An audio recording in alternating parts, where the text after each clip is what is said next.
Thursday morning. So let's just get right down to it. The roof of the Tropicana Field baseball stadium in St. Petersburg, that blew off. There is flooding. There is no power in Tampa. However, I will concede this because I just looked it up with Brian Takis. Apparently, according to Google, the Tampa airport is open. I know that Ryan Silverfield was on with Greg and Eli this morning, and the game is still on for 2:30 on Saturday. I, again, will say, at least for the moment, I can't imagine how that game could go on. I just don't see how it can happen with no power and flooding all over the place. And by the way, since Tropicana Field was going to be the site where they were staging 10,000 volunteers in relief efforts, and they can't do that now, will they use Raymond James Stadium for that? I don't know the answer to that. I can't imagine this game can be played Saturday at 2:30 Memphis time. I don't see how it can be done. Maybe I am missing something here. But by the way, Tropicana Field, when it was first constructed with that roof, it was built, they said, and designed to sustain 115 mile per hour wind gusts. So I saw that it was like 107 miles an hour, but then they said that the measuring system, the meter, whatever they used, broke. And so maybe it surpassed 115 in order to blow the roof off. People, they say you could hear the fabric tearing. It's fiberglass fabric of some kind. I'm not a tech guy where I can find the right doggone earbuds that had both channels on, which I just Amazon brand new Sennheisers. I can only get one channel. It is honestly mind-boggling that we could have those kinds of forces that occurred. Yeah. So I must confess to you, we think about people that we know in these times, and I heard somebody asking Greg about his sister. Well, we have T.J. Reeves on every day, every week, and we have for years. So one of the first persons this morning I reached out to at a reasonable time was T.J. Reeves, who said, at the moment we're doing well. Battery's very low on the phone. Oh, wow, I have no power, zero power.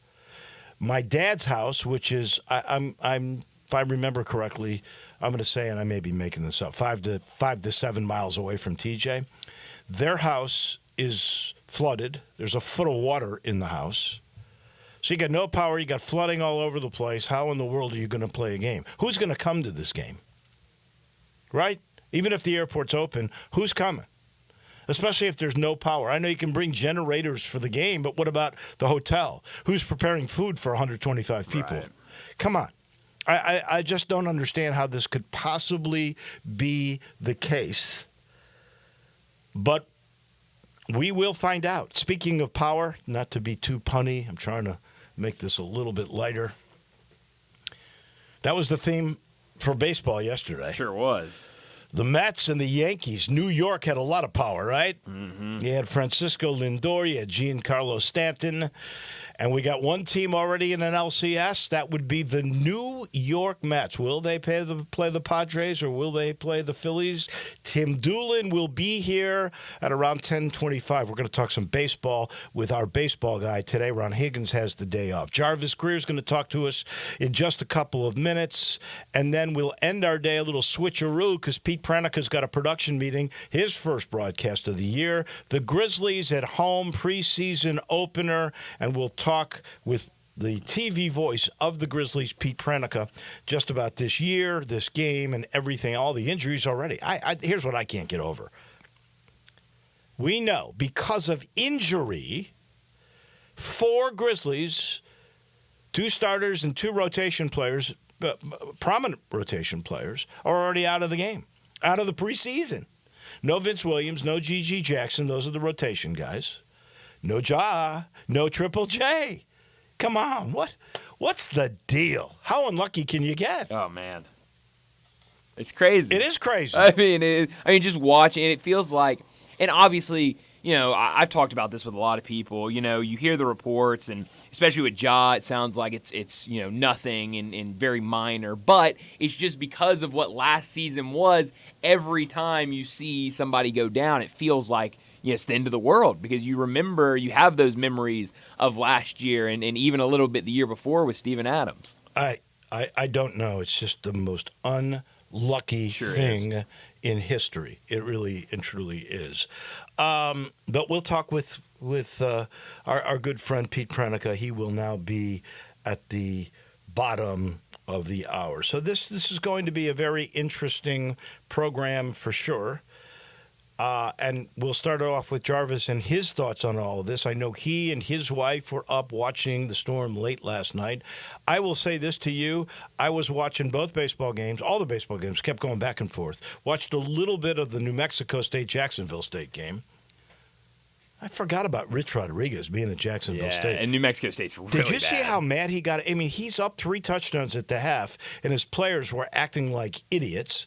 He was so mad when he left the field at the half. I can't imagine what he said to his team, despite the fact they were way up at the break. That was kind of comical. But I was going back and forth between all the baseball, some of the football, and a lot of CNN. Yeah. It was a crazy, crazy night last night. It's always crazy when you go to Family Leisure, because they've always got a sale. And this one's been going on a while. I know it's successful. And they still are telling you can save thousands on in-stock hot tubs. I mean a lot, because one of the best ones, you can start at under $2,900. The new cold plunges, the new thing, under $4,000. Swim spas, they start at $17,499. That's the big ones, the Cadillacs.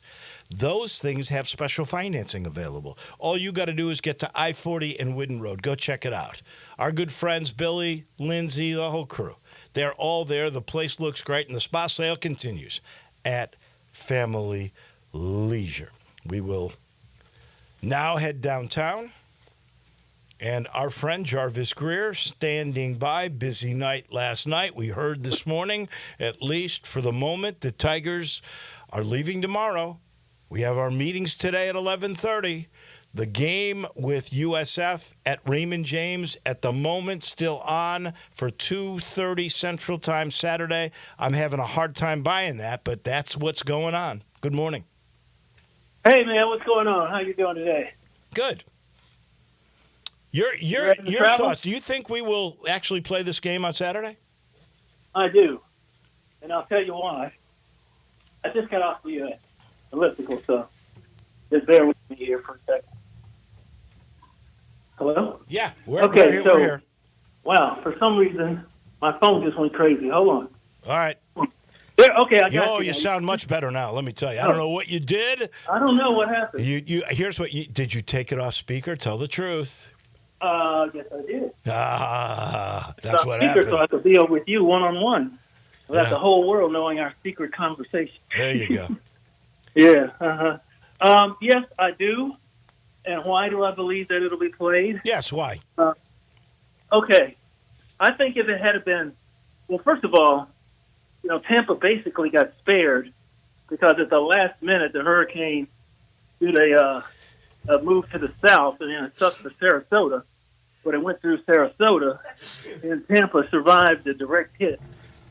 But like right now, what you mostly have, and thank God people heeded all the warnings to get out of Dodge, now we're going to have tornado deaths, but it's not going to be so much from the hurricane exactly itself, but people got out of town. So I think now it's like, how much damage is there, and how many people or how much is out of power? Right now, I think it's like 10 million across the state, and it's like 2 million in the Tampa area.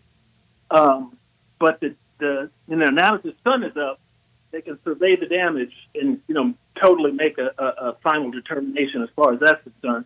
But the main thing is 10 days ago when Helene went through that area, the Tampa Bay area, on Friday, and they said, we watched Weather Channel and all the news channels, last night.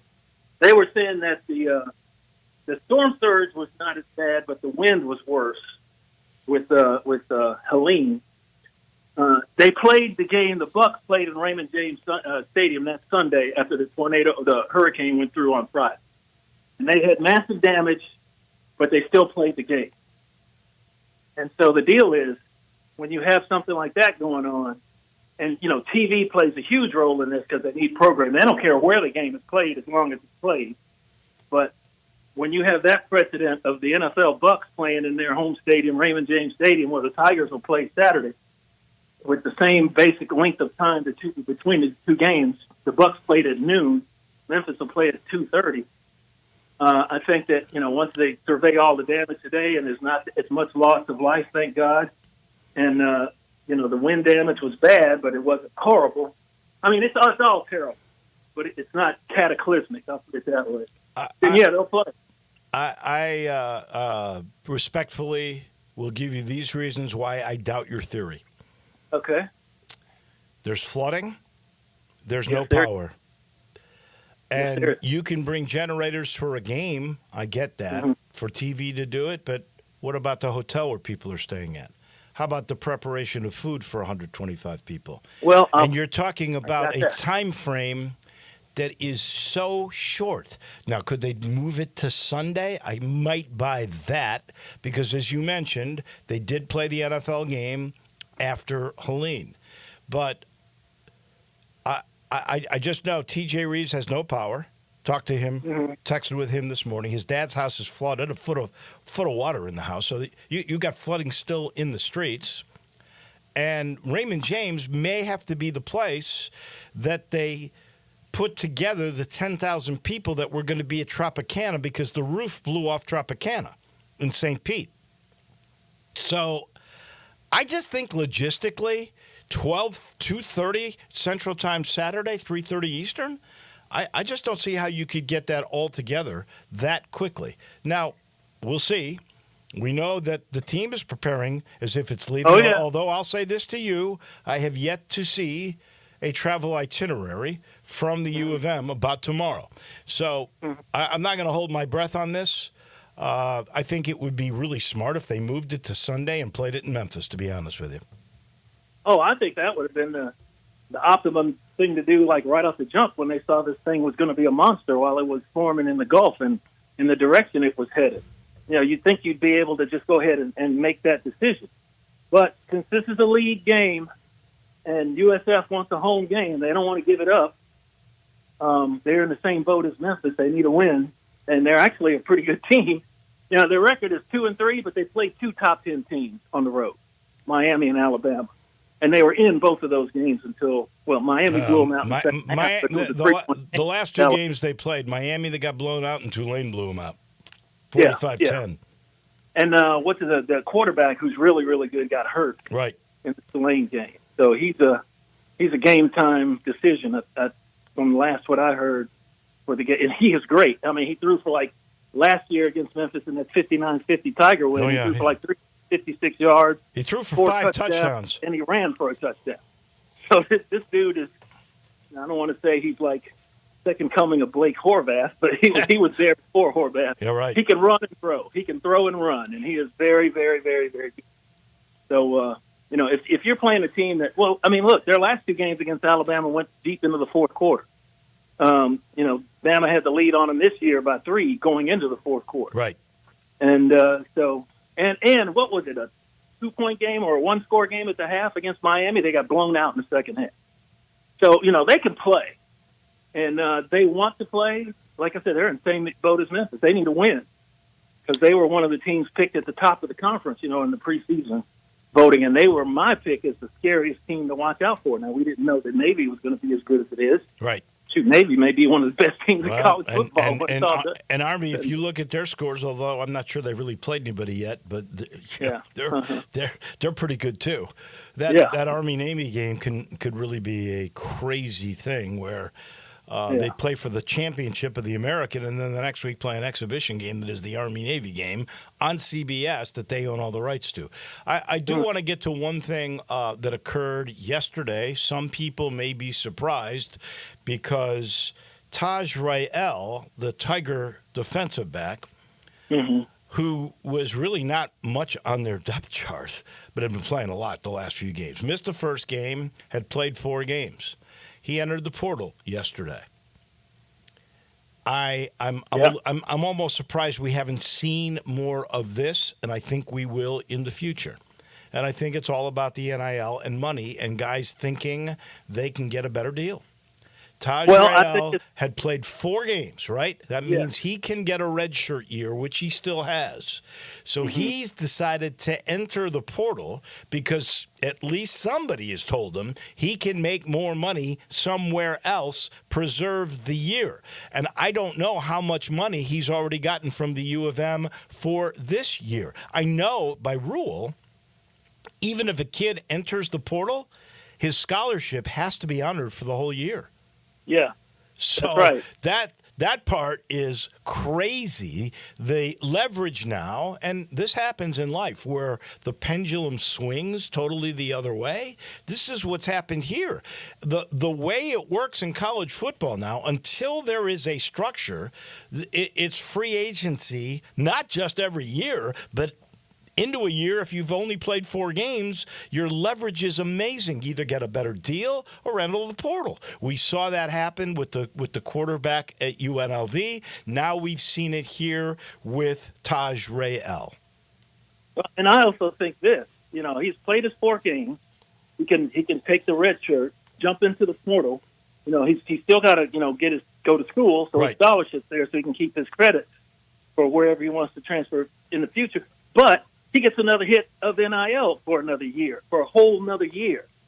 And so, if you're not sure of your professional potential, but you're going to get another year to play in college and keep that NIL money train rolling, I think we will see a lot more of that. I mean, we've seen it, not just at Memphis. It's been a couple of other places now. And it's just that's the way it's going until eventually the players will become employees of the university. Right. Or they just split it from school at all. They won't have to go to school. They're totally employees, and that's the way it works. If I were a school now, if I were a head coach, I'd want that.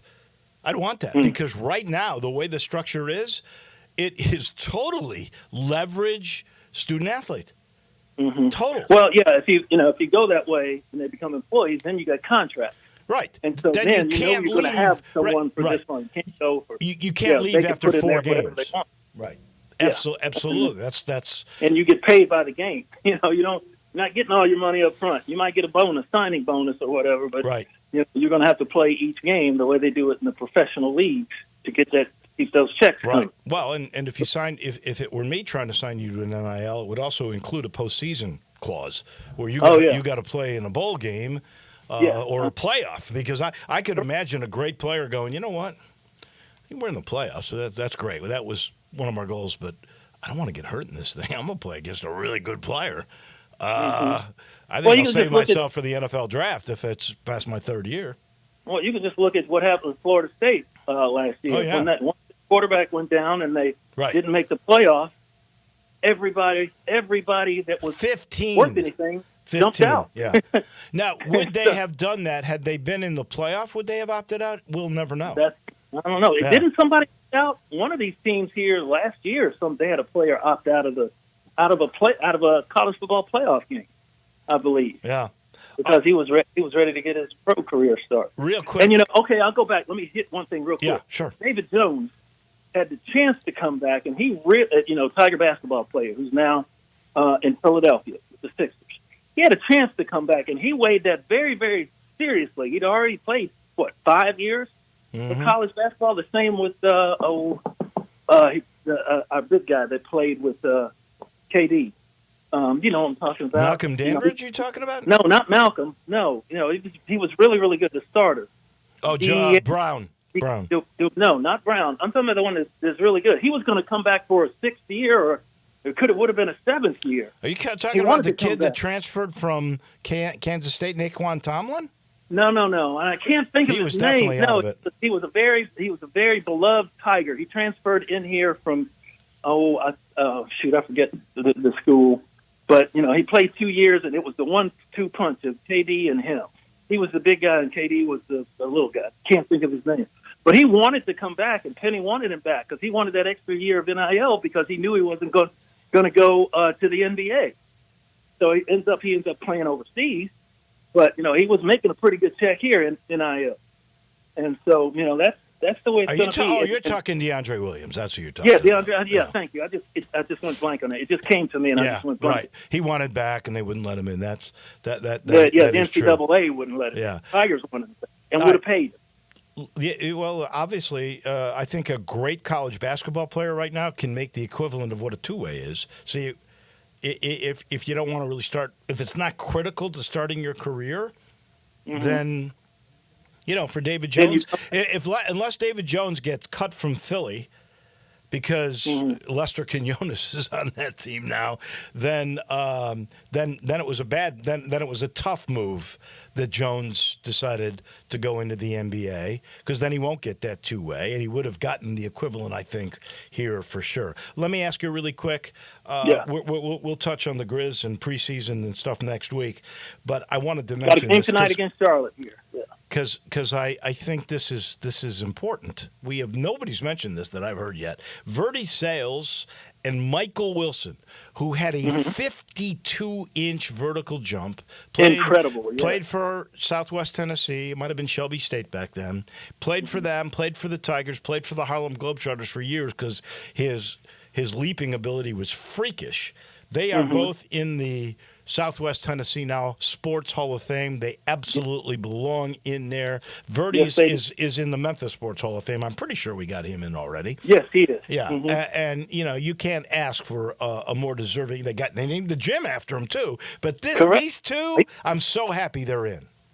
Yes, definitely. Verdi Sales, one of the greatest human beings that the good Lord put on this earth. I had a chance to be. I was playing football at Memphis when he was an assistant coach under Wayne Yates. He was one of the friendliest, nicest people ever. I remember that Melrose team that went 35-0 and won the state championship at the Mid-South Coliseum against, I think it was one of the Nashville schools. They blew them out. That team had Spook Bradley, John Gunn, Cleveland, Pee Wee Jackson, Alvin Wright, and they were just incredible. And then he goes on. He's got two gyms named after him, as a matter of fact. The old gym at Melrose, which is now a senior center in Orange Mound, and, of course, the gym at Southwest Tennessee. And he is just a great human being. And Michael Wilson, he was a funny guy, man. He was fun to be around. Oh, yeah. He was on some great teams with Lorenzen Wright at Memphis. That I remember they actually went up, and they were like third in the nation or some of them, played number one UMass up there when Calipari was coaching. And that game went to the very end. UMass ended up winning, but it was like a very, very tight game. Yeah. That was an unbelievable game. They were one. I think Memphis was two in that game. And Larry there was a really sure-handed – it wasn't Cheyenne Gibson. I'm trying to remember who the guard was. It was a really sure-handed guard who dribbled the ball off his foot on the last possession so they didn't get the last shot. Oh, yeah. And then the team was so deflated, and Larry got on them so hard that they ended up going to Houston and losing to a team that didn't get double-digit wins that year. That was a tough. That UMass loss really kind of set everybody back. Yeah, that took a lot of steam now. That was a national TV game too. That was a great game. Oh yeah. All right, we got to move on. I will see you in about an hour over at the complex. We'll talk about this game as it stands right now. It's still on for Saturday. We shall see. Thank you, Jarvo. All right, thanks, Dave. See you over there. That's our man. That is Jarvis Greer. Hits keep on coming. In just a minute, we've got Tim Doolin. We'll talk baseball momentarily on Wallo and Friends. Broadcasting from the Family Leisure Studio, we are Sports 56 and 98.5 FM. friends. Bill Russell at Russell Brothers Fine Jewelers. And for 39 years, we've been the personal jewelers for thousands of Memphians and Mid-Southerners. For a very long time, we've been offering the finest and beautiful jewelry to help our customers celebrate those very special occasions and let their loved ones know just how treasured they are. Diamonds and the finest gemstones are our specialty. Set in whatever she wants, a ring or a pendant, a pair of earrings or a bracelet. We search the world's jewelry markets looking for pieces that are not only exquisite and beautiful, but also unique and eye-catching. We can help you make her smile in a way that neither one of you will ever forget. Come see us at Russell Brothers. Let us put our many years of experience to work for you. Let us help you say I love you in the best way you can imagine. 5 decades providing beauty, value, quality, and service. Russell Brothers Fine Jewelers, 4646 Power at Perkins. Ken Garland, you are in your 72nd year of business. Your son William is now joining you. What do you think is the key to your longevity in the building business? My dad started the business in 1965, and I think being on the job sites daily and being accessible to homeowners has been a key to our success. You guys have a work ethic, as you like to say. You're not hiring people to be on the site. You guys are there every day. We interact with the subcontractors multiple times a day on each job site. I think that has been a key, as well as using the same subcontractors 20 plus years in most cases. When you talk about materials, what is the first thing you're thinking about when somebody comes to you to build a home? We're just trying to meet the expectations of the client and the homeowner and the architect and give them what their dream is. When you get a Ken Garland home, what do you guarantee? We'll be there after the job is finished. We're still accessible to all our clients. Now I need to know, how do I get a hold of Ken Garland? You can reach us at kengarland.com.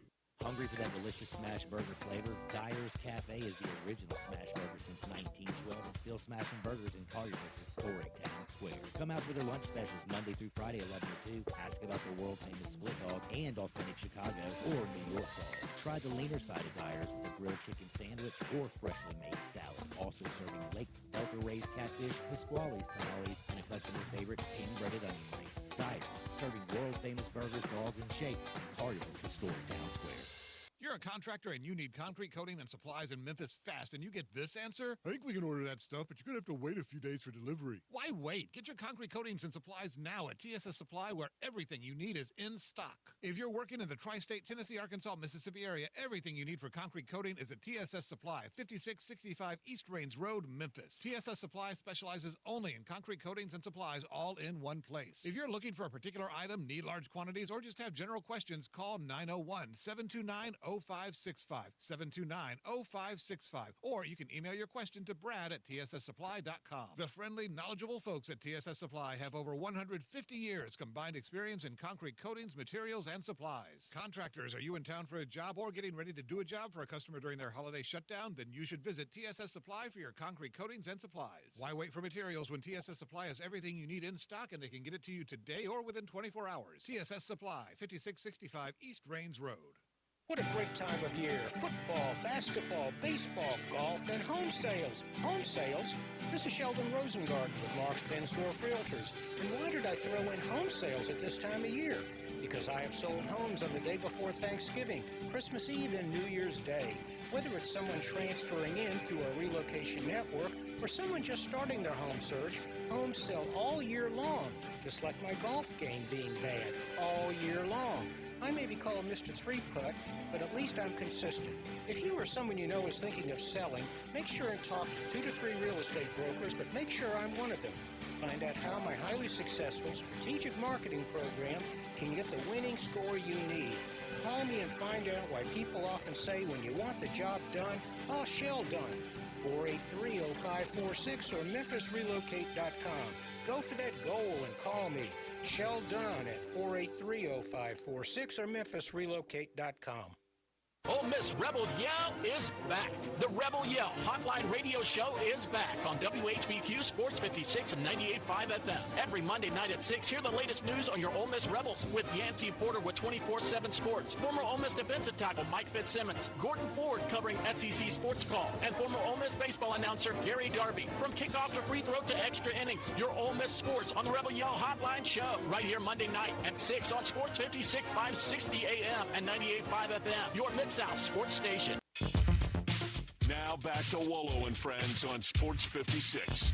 Here once again is the voice of the Tigers, Dave Woloshin. By the way, our buddy Greg Gaston alerted us that he did think David Jones got cut. We looked it up. He did. So now got cut for Lester Quinones. For Lester Quinones. Right, Well, he can only have 3. That's right. But, that's what makes it sad. Mm-hmm. Had he come, he would have gotten the equivalent of the 2-way That's right. here. Mm-hmm. But when he was on Philadelphia and he had made it as such, then you're saying to yourself, okay, and he's a little older anyway. I think he lied about his age. He's from Dominican, and I don't, Yeah. So I don't blame him for wanting to start the clock, but that kind of backfired. Had he come, how good would this team be? Oh man. Wow. This team would have been a top 10 team, I think, because you never really know. In the meantime, I know power, home runs. That seems to be the theme. Doesn't matter if you have a great average or not. If you hit home runs, drive-in guys across the plate, you're going to be sensational. You're going to be a star. That's what happened last night. Lindor for the Mets, Stanton for the Yankees. They got wins. The Mets are the first ones in the LCS. Good morning, Tim Doolin. Your take on what has been a very dramatic, home run-driven postseason so far. Yeah, it really has. But I to your point, it definitely has been, Willow. But I think a bigger story is the fact that the same guys that are hitting home runs, other than Stanton, are guys that are really good at home runs, but they're really good at putting balls in play and contact, and that's what you see. Mookie's gotten hot all of a sudden, and Lindor has been this way the whole year. I mean, this guy's a good argument for the MVP. He really is. Yeah. I know it's hard to say how can you not give it to Ohtani, but at the end of the day, you got the Mets playing really, really good baseball at the right time, had a subpar year, but got hot at the right time, and Lindor's putting them on his back. And then, Stanton not only comes up with a couple of big hits, but he had a big stolen base in that game as well, and this guy can't run. He just picked the right pitch to go on. So, well, they weren't paying attention to him. No, that's right. And a lot of times relief pitchers don't. I mean, they're not worried about the guy stealing the base. They want to get the hitter out. And so oftentimes guys that even steal a lot of bases will get a lot of their stolen bases during the course of the year in the latter part of the games. I will tell you, though, I don't think there's a more intense, exciting series than the Dodgers and Padres has been thus far, and it's going to be equally as exciting tomorrow night at Chavez Ravine. You got an elimination game. I want to go back to Stanton for a second, and I have no idea how Bob Costas comes up with this, if it was in his head, or they got a statistician that's next to him, or a producer that's looked this up. But do you know, because I don't know if you were watching at that moment, do you know the last time Giancarlo Stanton stole the base? Oh, gosh. Probably when he was with the Florida Marlins. It was 4 years ago. 4 years ago. That's why the reliever wasn't paying attention to him. Hadn't stolen a base in 4 years. No doubt. That is crazy stuff. Were you worried when because let's be honest with you, it's known as the Doolin Dodgers. Mookie Betts is your buddy. You're for the Dodgers in this series. Were you worried when they're down 2-1 and they're playing in San Diego? Before. Yeah, I was worried before the series started. I mean, honestly, if you go through and compare lineups, I mean, if you didn't have a favorite and you got a bet on it, I would have picked the Padres. They've done a great job of playing the complete game of baseball over the course of the year. They have guys that can run. They have guys that can steal bases. They have guys that can drive runs in. They get hot. They got guys that can hit home runs.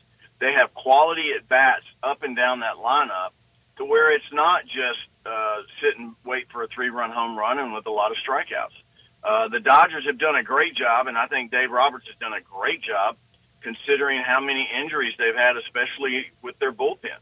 And now they got Freddie Freeman, on the shelf. I think he might play tomorrow night because he had yesterday off and he'll have today off.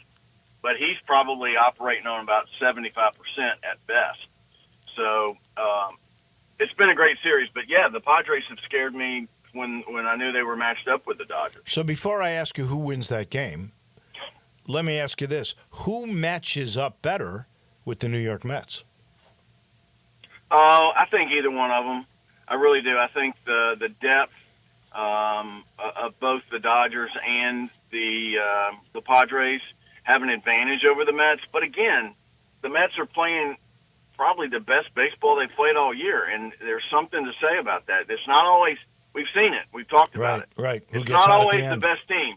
It's not always about how much payroll you have. It's about who's playing well at the right time. And Lindor is a consummate professional that's been there, that's been in World Series, and he's put this team on his back. And you got a lot of momentum going with the Mets right now. I got to give you kudos too, because I asked you. Remember, we're going down to the last 3 games of the year. They got to go with double headers on Monday to get this thing right. And I asked you because it was between the Mets, the Braves, who end up making it, in Arizona.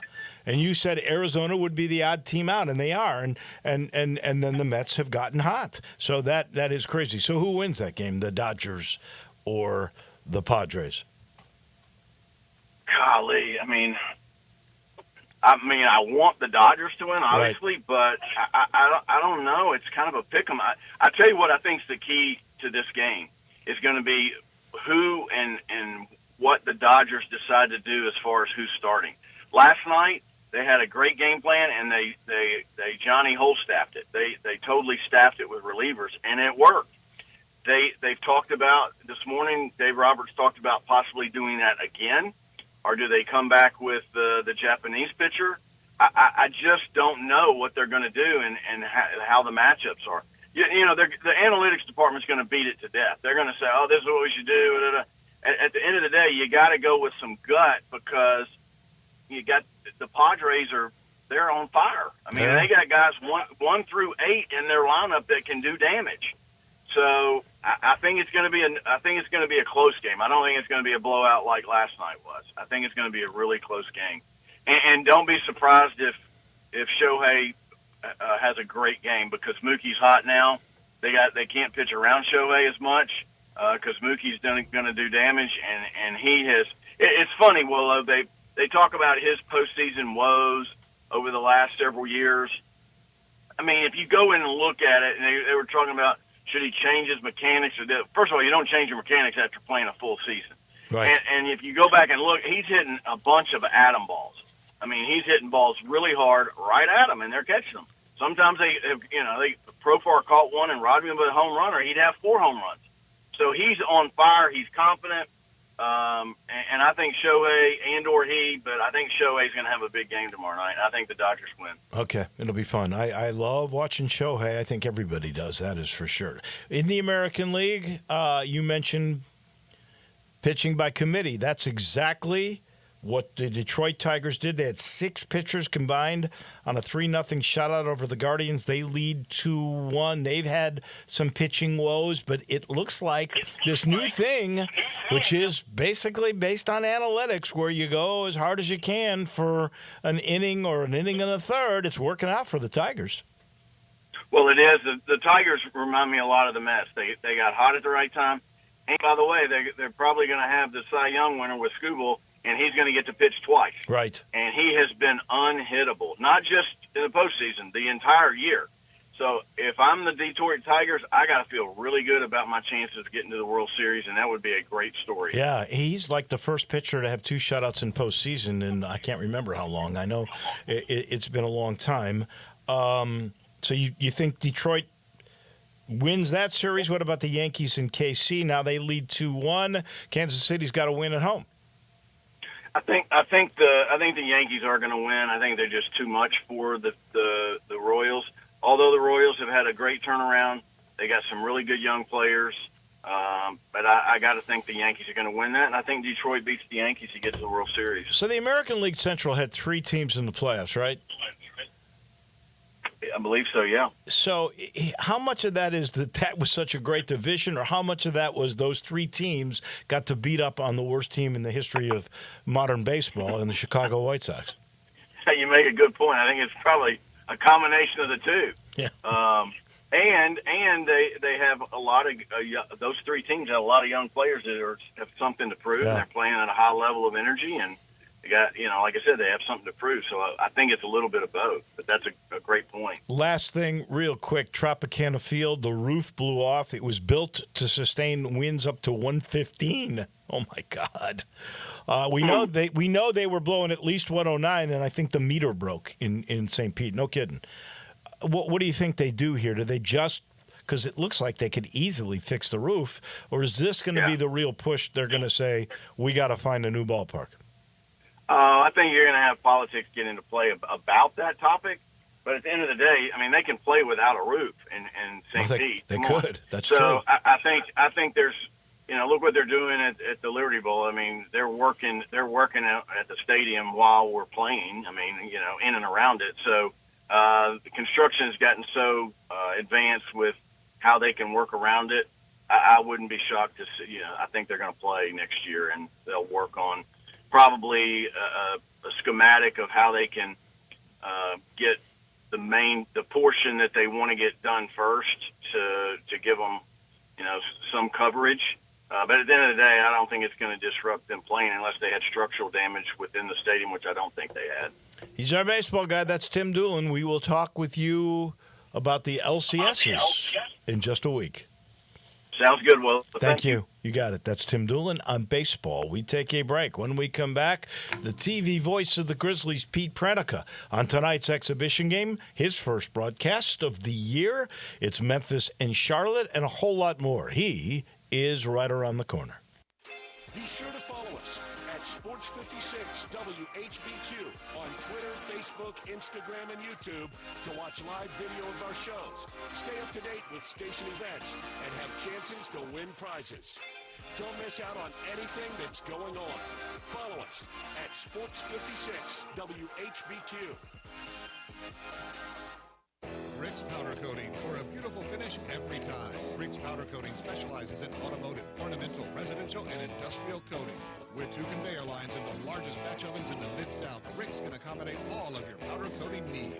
Locally owned and operated since 2002, Rick's Powder Coating will customize a beautiful finish just for you.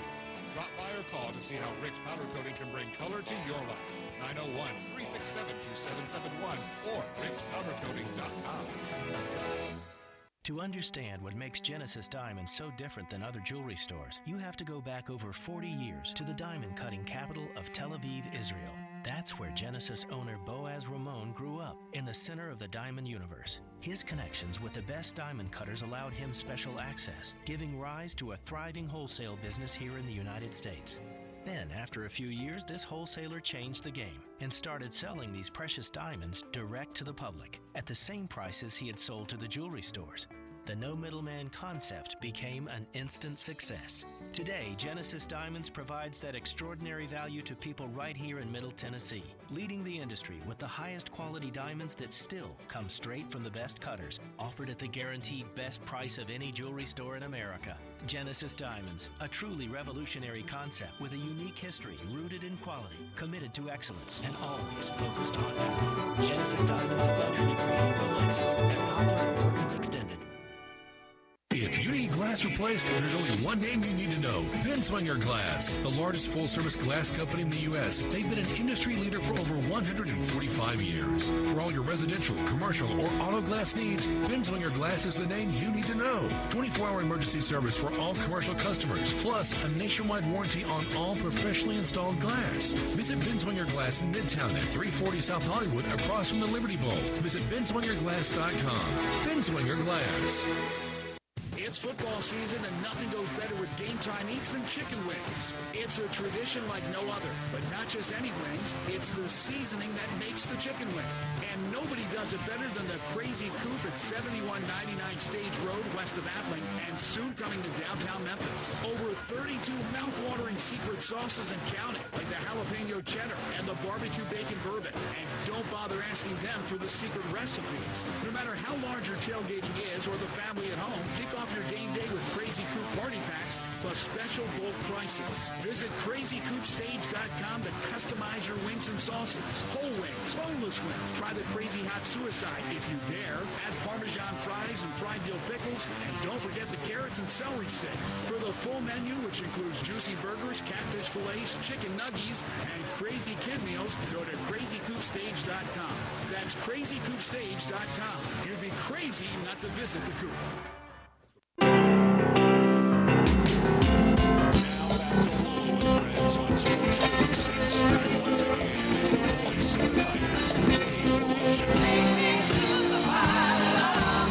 So I mentioned earlier I was going back baseball and then a little of football, but watching a lot of CNN. And I happened to watch last night. Anderson Cooper was doing a live shot from, trying to remember, it wasn't Punta Gorda, it wasn't St. Peter or Bradenton. That's where he was, Bradenton. He was right on this, like, seawall. And he got hit in the head. He got hit in the head by some flying debris. Holy cow. And he looked down, and it was a piece of big styrofoam had passed him already once, and then he looks down, he gets hit with something, and it was like a little piece of wood, and he goes, "Oh, that wasn't good. I guess we'll be moving here pretty quick." Cow. And I'm thinking to myself, seriously, as I watched, especially the guy that was in St. Pete, he's up to his knees in water. You could see the trees, the palm trees are bent over. I'm going, one of these days, one of these guys is going to get hit on air and going to get killed. Mm-hmm. It's just amazing that they're out there in that. The Dylan, whatever her name is, the backup weather girl for Al Roker on the Today Show, she said she spent the night lying on the floor in a bathroom because she didn't want to be around any windows in the place they were staying. I mean, it's amazing what these folks will go and do for coverage. And I would imagine the voice of the Grizzlies on TV, Pete Pranicki, he'd be one of those crazy guys out there in the middle of the storm. Just thinks, he's bulletproof. Would that be true, Pete Pranicki? Good morning. No, good morning. No.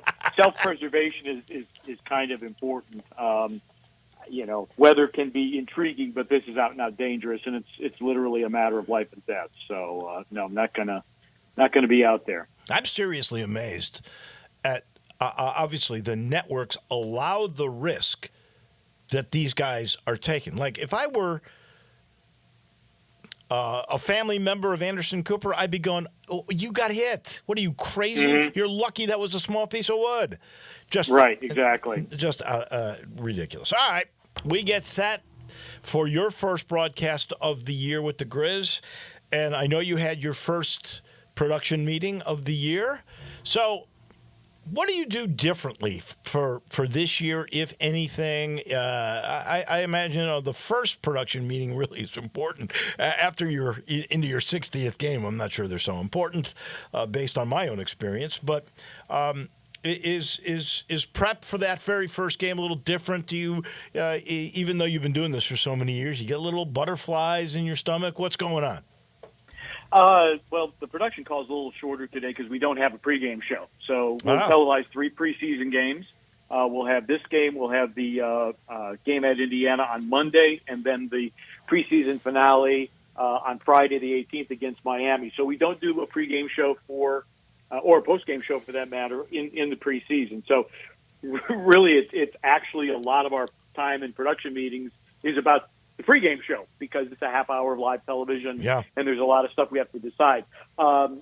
This is a little bit different because what happens is that sometimes telecasts are shared, and Charlotte is not originating their own broadcast. However, our feed will go into Charlotte.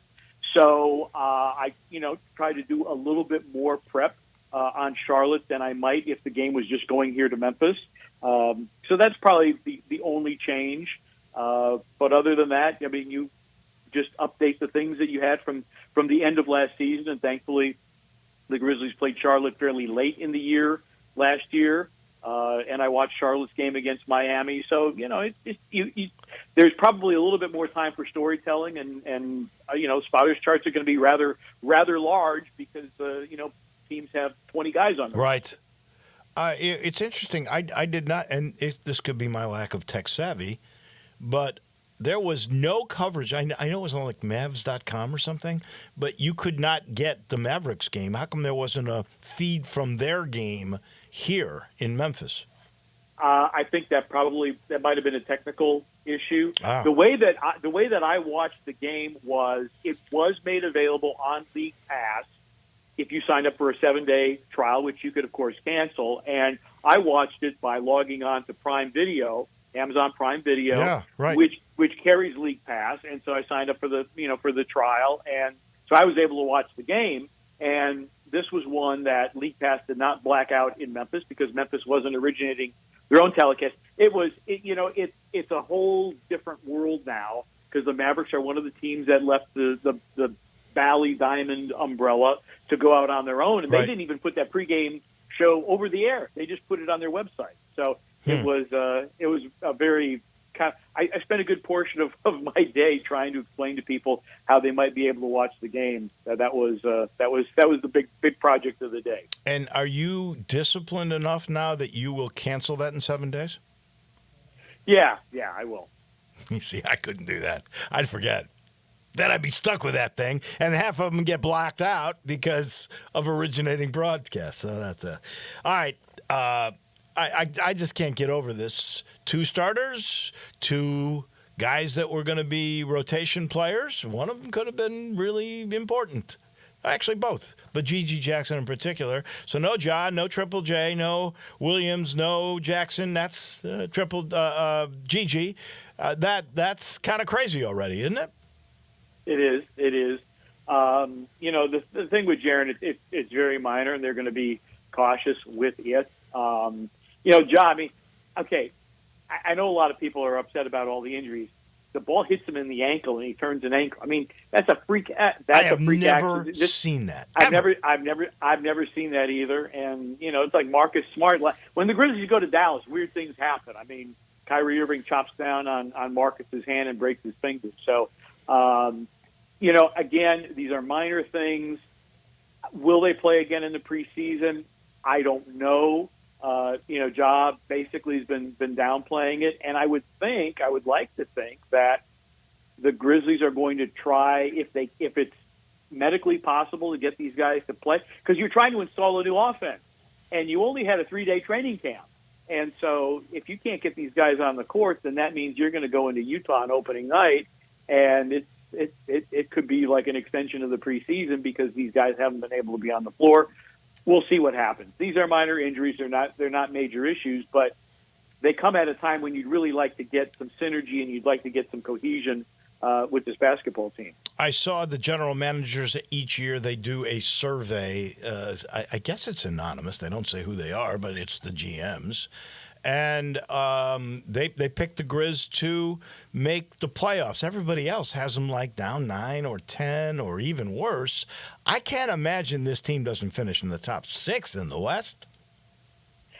Yes, I agree with that, but for the fact that with the exception of Portland and maybe Utah, the West, everybody has a chance.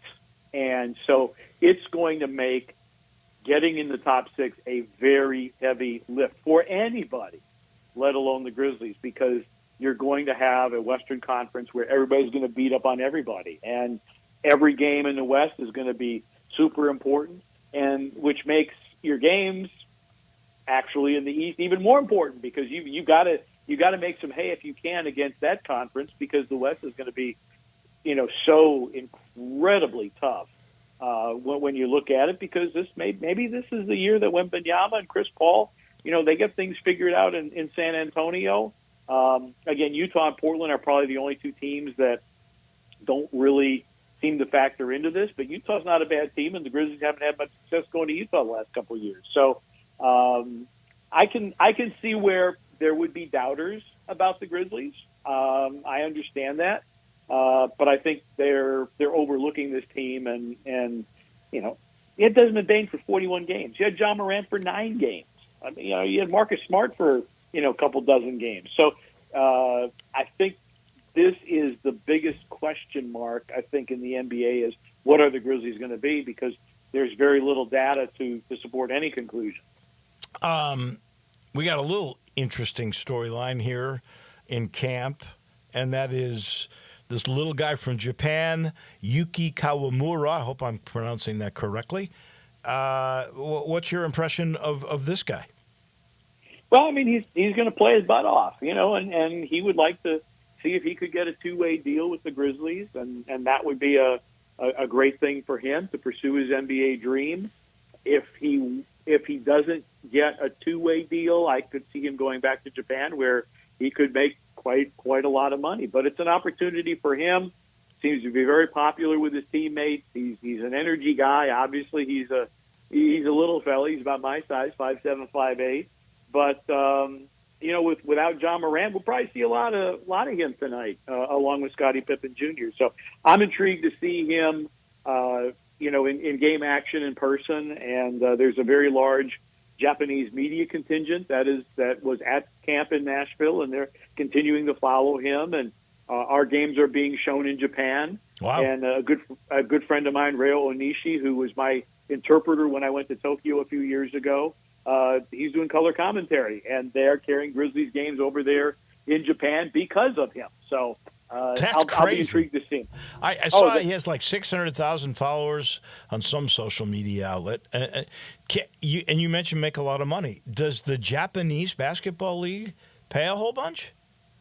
I mean, it's not NBA level, but it would be more than a G League contract here. And I think he could do rather well over there. Would it be more than a two-way here? I don't know what the finances would be, but I think if he were to get a two-way, it gives him a path to the NBA that he could play with the Grizzlies, which is his dream, is to play in the NBA. So I think that's why he may forsake the money in Japan if he could get a two-way, because it provides him where he ultimately wants to go, which is the NBA. Right. As far as the money is concerned, I don't have a real insight into that. That makes me think, seriously, because I know how Japanese media works. I mean, they are in hordes, and all you got to do is look on the PGA Tour, and if there's a guy hot, and we know Matsuyama is probably the greatest Japanese, either he or Aoki, right? The people that surround him at a tournament, it's crazy. You could have more media at a hustle game than people. Yeah, without a doubt. I mean, and when Yuta Watanabe was here at the very beginning, there is tremendous interest in the NBA in Japan. And some of your listeners may not know, I don't know, it was pre-pandemic that the NBA invited me to go to Tokyo and talk to Japanese sportscasters about the NBA, because they had been showing NBA games, but they had been doing it with American commentary. They wanted Japanese commentators, but they weren't familiar with the NBA. So I went over there and actually did a 2-day seminar for them. Just basically terms that they could then incorporate into their own vernacular to call the game, right? And to understand the NBA rules, basically. Yeah, wow. Because if you don't follow it, it's the big rule book. He's our man. He is our ambassador, basketball ambassador to Japan. That would be Pete Pranica. Always a pleasure, my friend. I will be watching and listening to you tonight. Sounds good. Thank you. That's Pete Pranica, TV voice of the Grizzlies. That'll do it for us. We'll make some picks tomorrow. I'll update everybody on where we stand with that. Andy Schiffman on the NBA, as we are so close with that. And then we start a new segment. It's called the American Athletic Conference Roundtable. Corey, I'm having a Glore. Corey Glore, the voice of the Tulane Greenway. Bruce Howard, the voice of Tulsa, and I will talk AAC, football and basketball, on Fridays the rest of the way. That begins tomorrow. Should be fun. We'll see you then. Johnny Radio live from the kickoff luncheon for the AutoZone Liberty Bowl high school football game. That's right. You're about to find out who in the heck's the head coaches. So don't go anywhere. Have a great day, everybody.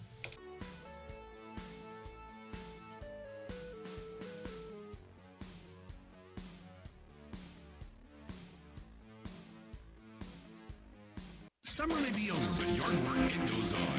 Don't worry, Colonial Hardware makes it easy for you. Colonial Hardware has all the lawn and garden tools you need from the best brands in the business. Ferris, Snapper, Husqvarna, Toro, Echo, Shindaiwa, and Billigo. Servicing most brands of lawn equipment, Colonial's master service techs will keep you going year-round. Colonial Hardware, family-owned and operated, and serving you for nearly 50 years. Next to Bass Pro and Lincoln at Sycamore View, and online at colonialhardwareinc.com. Sports and Mexican food, you can depend the best of both at Los Cabos Mexican Bar and Grill on Summer near Graham. Watch all the big games on all the big TVs on all the walls at Los Cabos. And enjoy premium tequila shots anytime for just $5.50. Celebrate every day with lunch specials from 10 to 3 and happy hour from 3 to 8. Lunch is just $6.75 to $10.99 and margaritas start at $3.99. Experience real Mexican cuisine along with great sports at the Los Cabos on Summer near Graham. There's an institution in East Memphis that I love talking about. It's the Spirit Shop at 4848 Poplar Avenue, right down the street from Clark Tower, and it looks like a log cabin. It's been around Memphis since 1969 with a family-owned, friendly, knowledgeable sales staff that is just a wonderful place to go. I love going in and talking wine or bourbons, and they've got such great selection. So if you've not visited the Spirit Shop in a while, it's been remodeled. You'll love what you see when you need spirits. Tell Eddie Wallow said hello. For life's spectacular moments, only a real diamond will do. At Sissy's Log Cabin, you'll discover a brilliant selection of natural diamonds, along with our promise of unmatched quality and service. The only real diamond is a natural diamond from Sissy's. Find yours when you stop by any of our 6 locations or shop online at Sissy'sLogCabin.com. Discover the natural diamond of your dreams only at Sissy's Log Cabin, because life's too short for ordinary jewelry. Everyone needs protection, whether you're on the field or on the road, so make sure you have the best. Bob Simpson State Farm Insurance can buckle you up with auto insurance, can back you up with life and health insurance, cover your business whether it's starting, growing, or maturing, and don't forget to insure your home, no matter if you're an owner or a renter. Like a good neighbor, State Farm is there. Call Bob Simpson today at 901-381-1233 or go online and get a free quote at bobsimpson.org. Stay protected with your good neighbor, Bob Simpson. Broadcasting from the Family Leisure Studios, we are Sports. James, Coastal Carolina, James, Madison, MTSU and Louisiana Tech, UTEP in Western Kentucky, because we're talking football all day. Because I'm out here at the Hilton Garden Inn, beautiful hotel right here in East Germantown, because today we're going to be announcing the coaches who are going to be coaching in the 22nd annual AutoZone Liberty Bowl High School All-Star Game. All the coaches are coming out. It's going to be a fun event out here. They've let me out of the house, so we're going to have a little fun. Not only are we going to talk about picks in the college game, we got 2 baseball games today. My goodness. Tigers, can they knock out the Guardians? The Guardians hadn't scored in 20 innings against this Tigers pitching staff. Their bullpen's been phenomenal. Tigers, timely hitting. A.J. Hinch has these boys believing, and everybody in the Motor City is going absolutely crazy. Every Guardians fan I've talked to lately is ready to pull out their hair. Poor T-Money, who will be on Friday at 12:30 with Brasky. He is so depressed right now. I get it. He had his hopes on going to the World Series, but, you know, these things don't always happen. And then the Yankees and the Royals, back at it. Yankees grab hold of the series 2-1 with a big win last night. Giancarlo Stanton's doing all kinds of business. But before we get into today's games, we got to talk about what we saw yesterday. My goodness. What did I tell you, Mr. Dacus? The Mets are just built for the postseason because they're just a little different. They're hot at the right time. And, man, you had best on best. Phillies up 1-0, bases loaded. Francisco Lindor comes in and hits the most amazing grand slam and then just nonchalantly walked around, like trotted around the bases. It was just it was pimp. I mean, best on best. And Lindor comes out on top. Pete Alonso in the Brewers series. Jesse Winkler. Everybody for the Mets right now is just playing amazing baseball, and you got to tip your cap to them. You really do. Defense, pitching, and, of course, timely hitting. And, again, they're not scared to come back. Like, they love to fall behind, and then they love to break people's hearts. They love to rip people's hearts out. It is it's a fun thing to watch. But this is the other thing. A few years back when they went to this new format, I completely went crazy and said that that's insanity. Like, this is the dumbest thing I've ever heard in my life. I said it gives an advantage to the teams that are still playing. And I was told, oh, no, John, they can rest their arms. They can get all right Man, you don't play 162 and play baseball every day and then take off, 4 or 5 days a week and then just come back and be able to pick things up. You can do simulated games. Simulated games are not the same thing. And I got proof that I was right.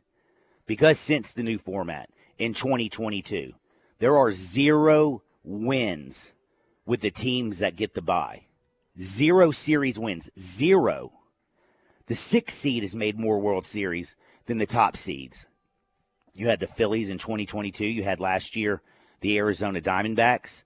And right now, think about this. The record for just the games with the teams that have bye is 5-17. 5-17. That is that's absolutely insanity. And I'm telling you, it's you can't just play baseball and then you just go take a lot of time off and chill and come back and be able to pick it up. It's timing. And think about the timing. We're talking about, I don't even know, microseconds or something. I don't think they call them microseconds, but you know what I mean. And it's just kind of a travesty. They're going to have to figure out something. The format just doesn't make sense. Go ahead, you go out there and you win your league and you chill out and you get a bye, and it ends up biting you. You have a great regular season and you get punished because you quit playing baseball. A lot of people, baseball is a game of war of attrition, but it's also a game of doing something every single day. To be able to hit a 100-mile-an-hour fastball or stay back when a dude drops 100 on you and he drops a damn 88-mile-an-hour changeup on you, it's not easy. And you also see the teams that get the bye make more errors in the field. I had a stat, and I just closed it, about fielding percentage is also worse for the teams that have the bye. So I don't like the format. It's sad. Brian Roberts probably doesn't like it either. This is the 3rd year in a row that the Dodgers have been knocked out of the NLDS, despite spending they're not knocked out yet. I'm just kind of telling you who I'm betting on if you didn't know. Tomorrow, they're not knocked out yet, but they're going to do it. And the series is going to just continue. I just don't see it now. I think the Yankees might actually bust through. So you will have 1 series win if the Yankees can bust through against the Royals. But that's still a big if. But they do have Garrett Cole on the bump. Garrett Cole is a big game pitcher. This is not going to be much for him to go out there and take care of business. Damn, let's be real. He's thrown in the postseason a whole lot. And tonight, the fact that he gets the baseball, the Yankees got a little mo yesterday. I love it. And then you look at Michael Wacha, his career postseason ERA is 5.38. That's not good. Michael Wacha, I think, is going to have a lot of shrinkage today. I think the Yankees minus 150 on the road in Kaufman is going to be a solid bet. I'm going with the big guns. And Judge one day is going to hit a baseball. You know that, right? Maybe. One day he's going to get a hold of one, damn it. How are you the best regular season player and then you just become trash in the postseason? Did you? I'm telling you right now, a lot of that for a Judge, I bet you, is him having those days off. Yeah. People don't understand. I went crazy on it. I got caught.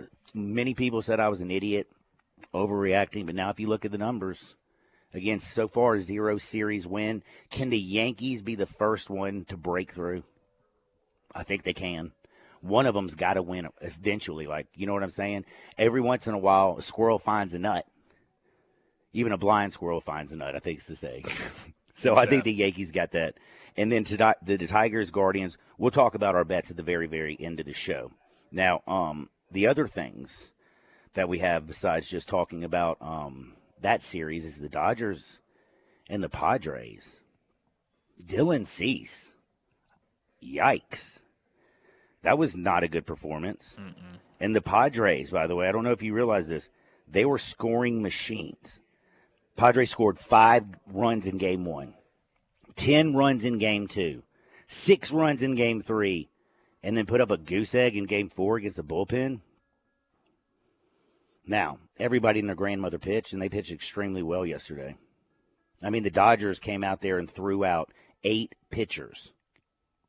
8. Now, everybody's been used. Everybody's been abused. They're all ready to go out.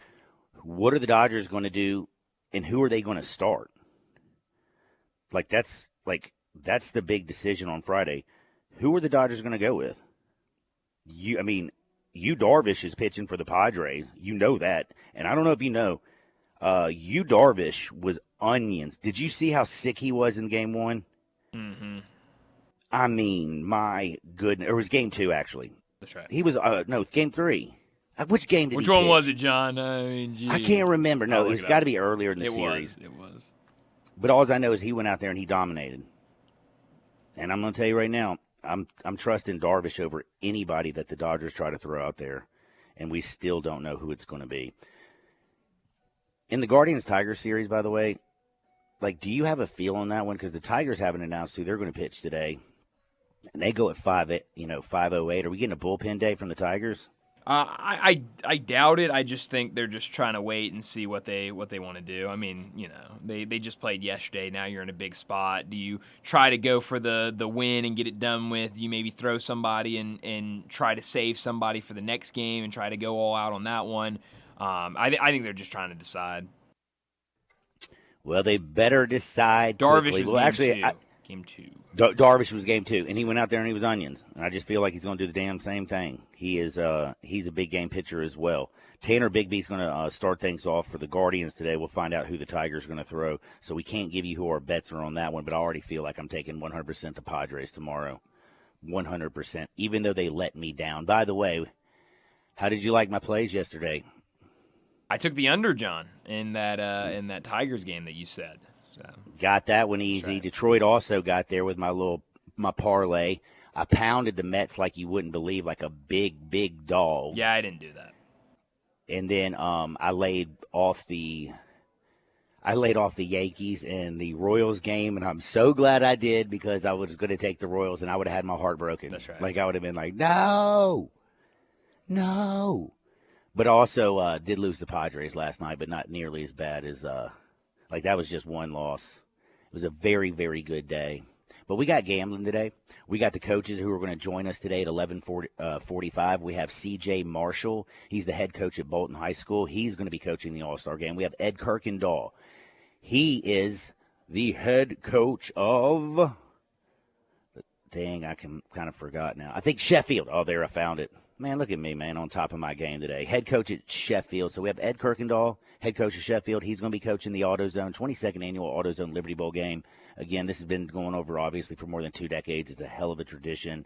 They're going to be playing this game on December 14th at Memphis University School. It kicks off at 2:30. Tickets are only $10. Kids 6 and under cost $5. Half off, baby. Half off. And always, the AutoZone Liberty Bowl All-Star Game is presented by Conway Services and the Tennessee Highway Safety Office. So we're going to get on at 11:40 with that. We're going to go to 11:20 with Isaac Simpson. We're going to talk about that Grizzlies. We're going to talk about the Tigers. We're going to make some bets at 12 o'clock. We're going down to Oxford. We're going to talk with Evie Van Pelt, Ole Miss Evie. There's a big game in Baton Rouge, the Rebels and the Tigers. And there's just a lot of big games tonight. But I want to get your juices flowing because we also have to talk about the NFL. We got 49ers and Seahawks. Total 48.5. Big money came in and pushed it down earlier in the week when it came out at 49. I'm actually already leaning on the over. We're going to break down that game in a little bit, but I wanted to tell you about a little college football action that we got going on tonight that I think I really like. James Madison in Coastal Carolina. James Madison in Coastal Carolina played tonight? Absolutely. And I'm telling you, I think this is a great opportunity to pad your bank account. The total is right now set at 60.5. Let me tell you something. James Madison lights people up, and I mean lights them up. 45.5 points per game this season. That's fourth nationally. And then I don't know if you know this, but Coastal Carolina ain't no slouch. They're averaging 38 per game, which is 16 nationally. Now the weather is something you might want to check. I have not checked the weather yet, but I think you need to buckle up because I think this is going to be a shootout. 35-42. It's going to be back and forth, up and down. Neither defense is very good. James Madison, Coastal Carolina. We're going over the 60.5 tonight. What you think about that? I like it. You like it? Are you going to play it? Yeah, probably. Probably. All right, probably. And then tonight we also have the NFL game, which I just talked about, and I have only one feel, and it's the total. The sides, man, can you trust? Like, the 49ers defense is crazy to me because we can't trust the 49ers defense right now.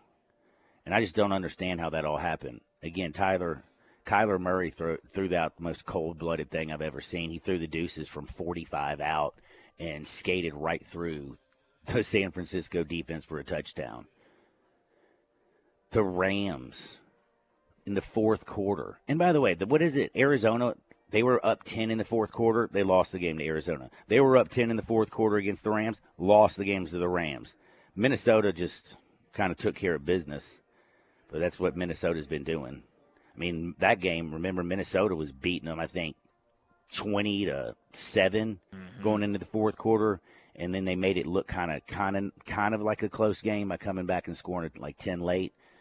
But this is a team right now that I don't know what's going on with them now. They're better. They're healthy outside of Christian McCaffrey. But it's crazy how one dude changes that offense so much, and Brock Purdy just doesn't look the same. Now, the one thing I can say, Seattle's front is terrible at getting a pass rush. Now, Brock Purdy is good if you give him a clean pocket. That's why I kind of feel like this game is going to be going over because you know Seattle's going to score. And you know San Francisco's going to try and get their offense going. They're going to try and key up on that defense. But short week, Seattle, 49ers, I think it gives an advantage to the offense. I think it's going to be a lot of scoring tonight. Even though the big money came in earlier in the week and pushed it down to 48.5. I'm just saying I disagree. We're going to take a quick timeout because Isaac Simpson's going to join us a little bit early.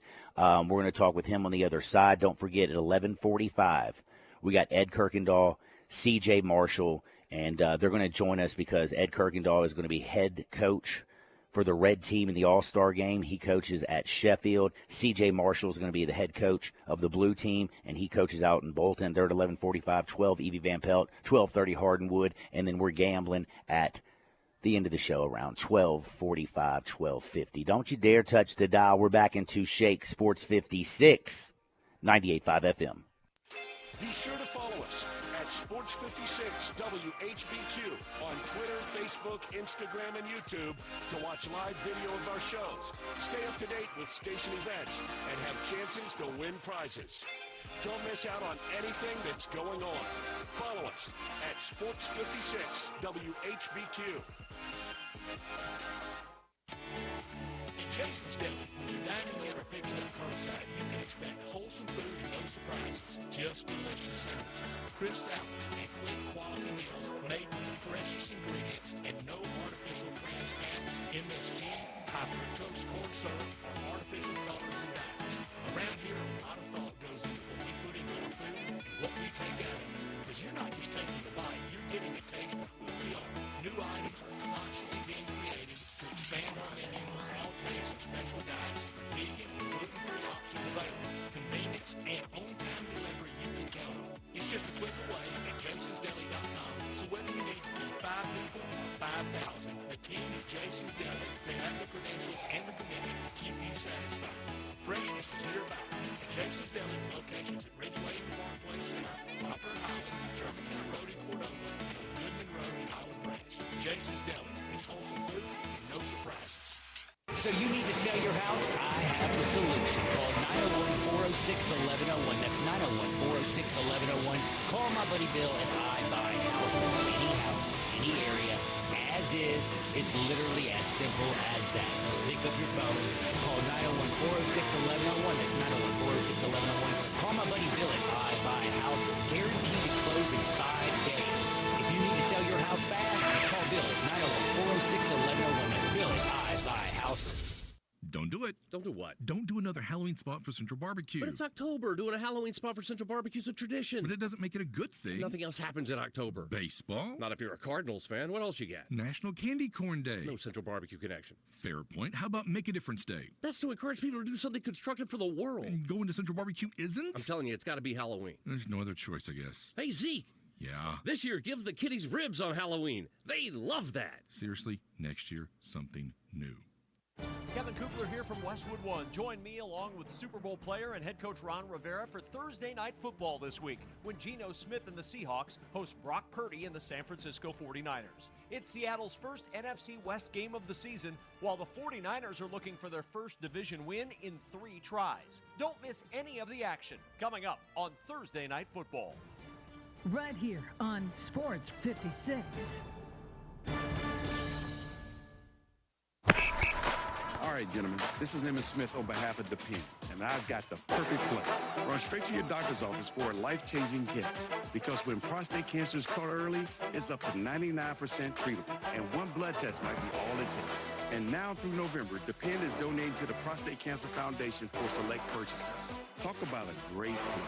From September 1st to November 30th, Depend is donating 30 cents to the Prostate Cancer Foundation for Depend Shield Guards real products purchased in the U.S. up to a maximum of $300,000 void in Mississippi. Whether you're ordering wings for the game, whipping up a 7-layer dip, or ordering pizza, there's something about football that makes you want to eat. And this football season, Uber Eats has the best deals on game day food. No matter what you're craving, from 2-for-1 pizza to buy one, get one wings, Uber Eats will be dropping new deals each week, all season long. Uber Eats, official on-demand delivery partner of the NFL. Order now. Terms and conditions apply. See app for details. Admit it. When you start thinking about tastes of Memphis, you think treats, sweets. You think Dinstall's. For 122 years now. What is that, 5 generations? When people wanted something to bring to a party that will just make everybody happy, they bring out Dinstall's. 122 years of Cashew Crunch, of Heavenly Hash, of Turtlettes, of their award-winning fudge. That's worldwide. It's known that well. Then there's the milk chocolate. It all starts there. There's the double-dip peanuts. And then every fall, those famous chocolate-covered strawberries with that fondant. And they won't tell you what's in the fondant, but it makes it oh so special. And easy to get to. 5 locations. There's where they make the candies in Pleasant View. There's Germantown. There's Collierville. There's even one downtown and in my neck of the woods in Laurelwood. You know what? 122 years made in Memphis and enjoyed by the whole world. Dinstall's. Now back to Sports 56 Happy Hour with Johnny Radio. This hour brought to you by Buster's Butcher at 199 South Highland, where every cut is the right cut. Here once again is Johnny Radio.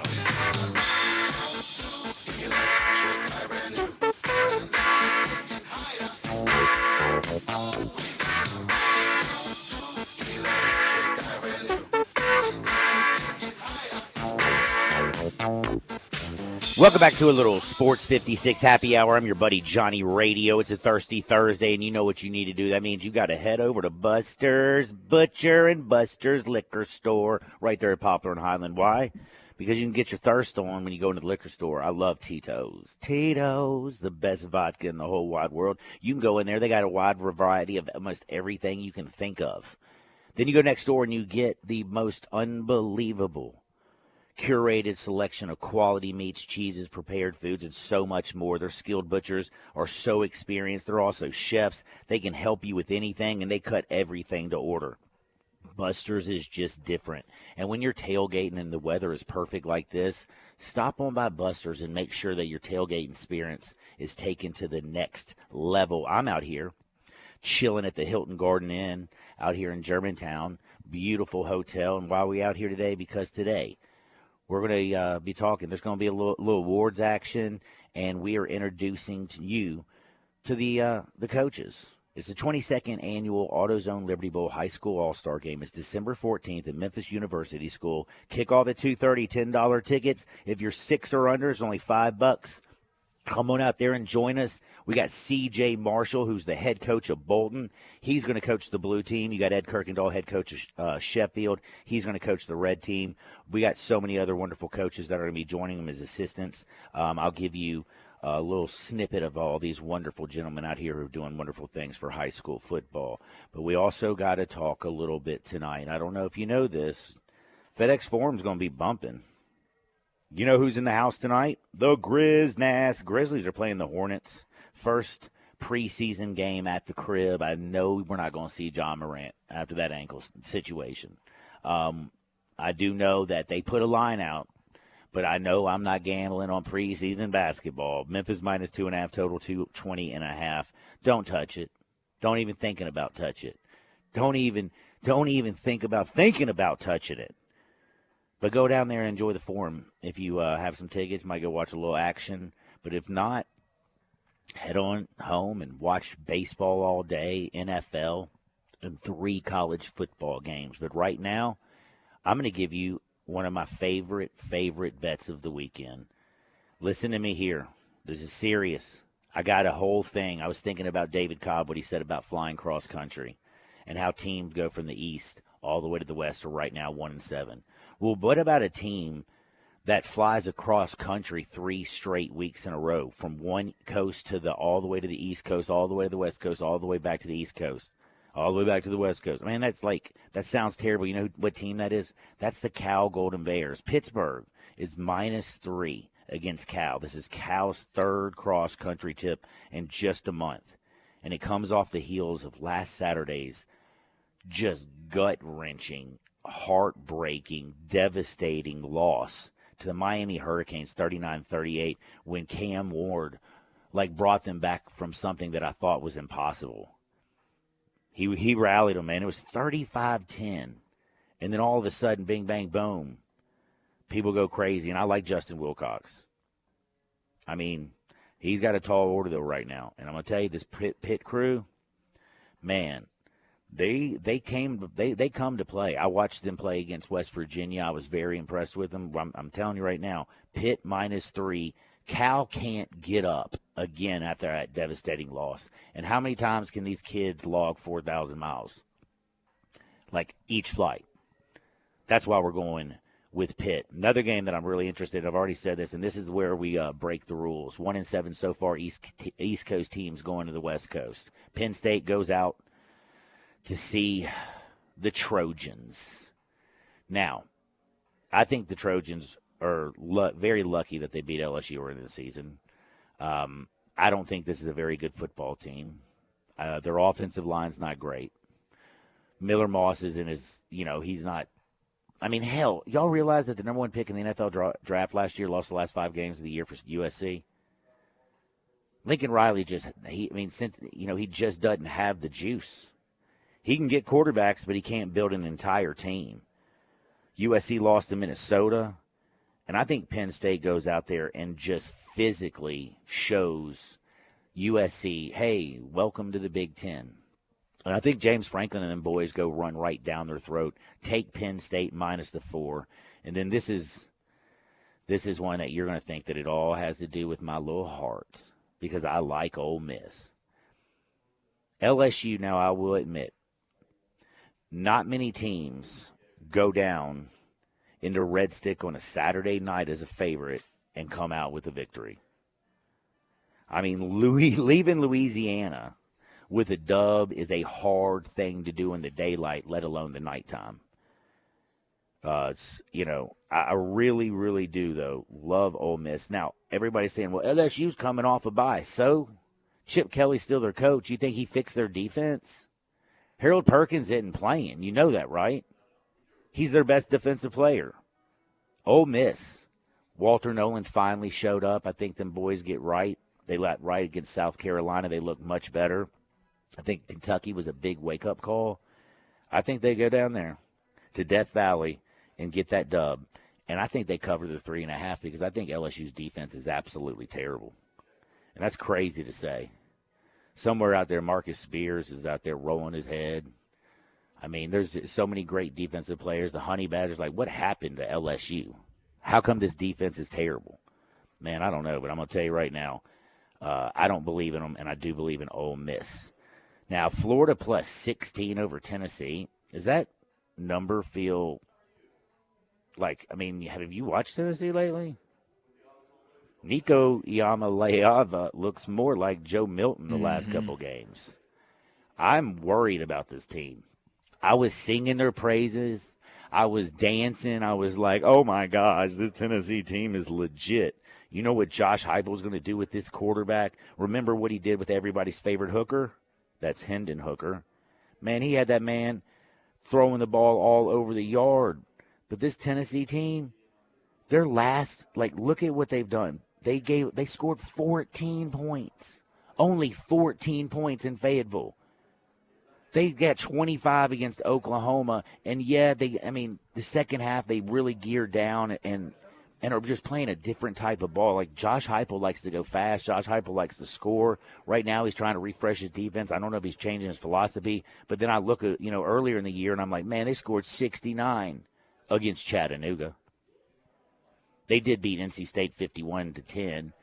Everybody had NC State was a top 25 team at the beginning of the year in a dark ACC, like a dark horse to win the ACC. They're not good. So I'm like, man, they killed NC State. Dropped 71 on Kent. Poor Golden Flash. That was embarrassing. They did the onside kick in the first quarter. Like, Josh Heupel looked like he was a ruthless person on September 14th. Sure did. And then all of a sudden, he loses his edge. And he's soft. Just goes soft on Oklahoma, his former school. And then when they go to Arkansas and Fayetteville, played so conservative. Now, I will say Nico didn't look good. But, man, maybe, get up to the line of scrimmage and go at hyperspeed like you used to. I don't know what to say about Tennessee, but I will tell you, Florida, they have started to look a little bit better. Now, they did play Mississippi State, and it's kind of easy to look good at Mississippi State. Sorry, Bulldog fans. Just right now, everything's a little bit lean right now. And they smacked Central Florida. They're looking better. I kind of like the points, man. Wow. Hey, John, if you want to take a break from gambling, we've got Isaac with us. Man, Isaac, what it do, my friend? Man, what up, John? Man, how you doing? Man, I'm just chilling like a villain out here at the Hilton Garden Inn in Germantown because we're going to be talking to the coaches for the 22nd annual AutoZone Liberty Bowl game on December 14th at Memphis University School. Kicks at 2:30. Tickets are $10. Kids under 6 get ticket at $5. So that's what I've been doing today. What you been doing? Man, just working, doing the same thing, man. Just out here living life at a 901. You know how it Living is. life in the 901 now. I got a question. In the 901, we got a little Griznast going on tonight, man, at the house. No John Moran, I take it. Yeah, I hope not. Yeah, I think it wouldn't be a Grizz game, man, if we didn't have an injury scare. So that lets you know that we had Grizz basketball back the other night. I was surprised he came back in the game, man. I don't think I would have put him back in after it rolled the first time, man. He came down there dunking. I guess came down kind of funny and was limping again. I was like, man, that's it, man. Put him in bubble wrap. But I think they're going to be cautious from now on. Like, I might, if he's healthy, I might play him in that final game against Miami, final preseason game, just for a tune-up to kind of feel some more chemistry for the starters. But I think I would rest him right now. I mean, they need to try to figure out the backup point guard spot anyway. Let my man Scottie Pippen Jr. get a little run. Shout out to Yuki, shortest player in the NBA right now, 5'8", from over in Japan, man. But I like him.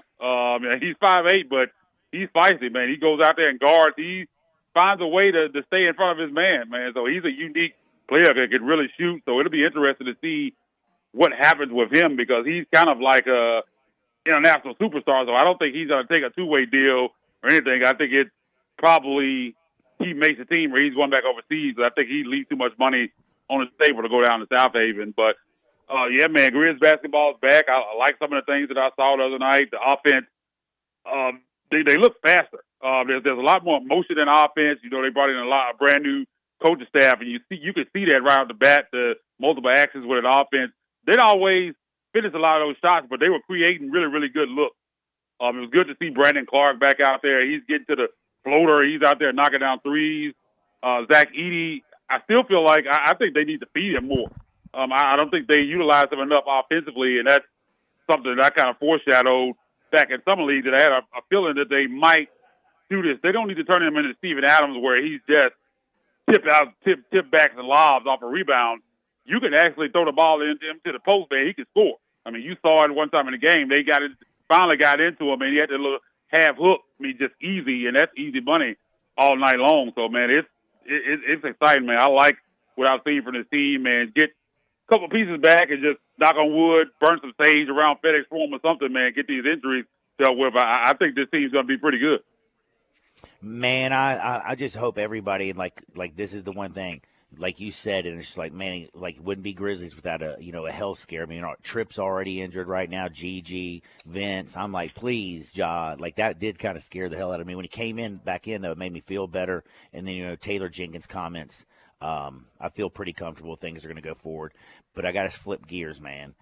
Have you heard anything? Is there any way they're really going to play this game on Saturday? Enough. Man, look! I was looking at those videos that somebody put out a video at Raymond James Stadium last night. Man, that thing was flooded out. They got to do a lot of work to get that field ready, and then just for the Tigers to get in there, to get down in Tampa, I can imagine it's going to be pretty difficult. So I think we're going to find out this afternoon, man, whether they're going to play it.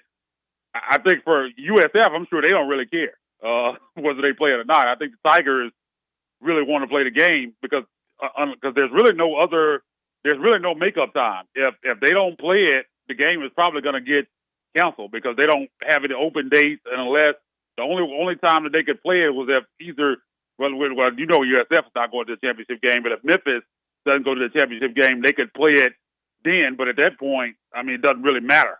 So I think you hope that Memphis ends up in the AAC championship game.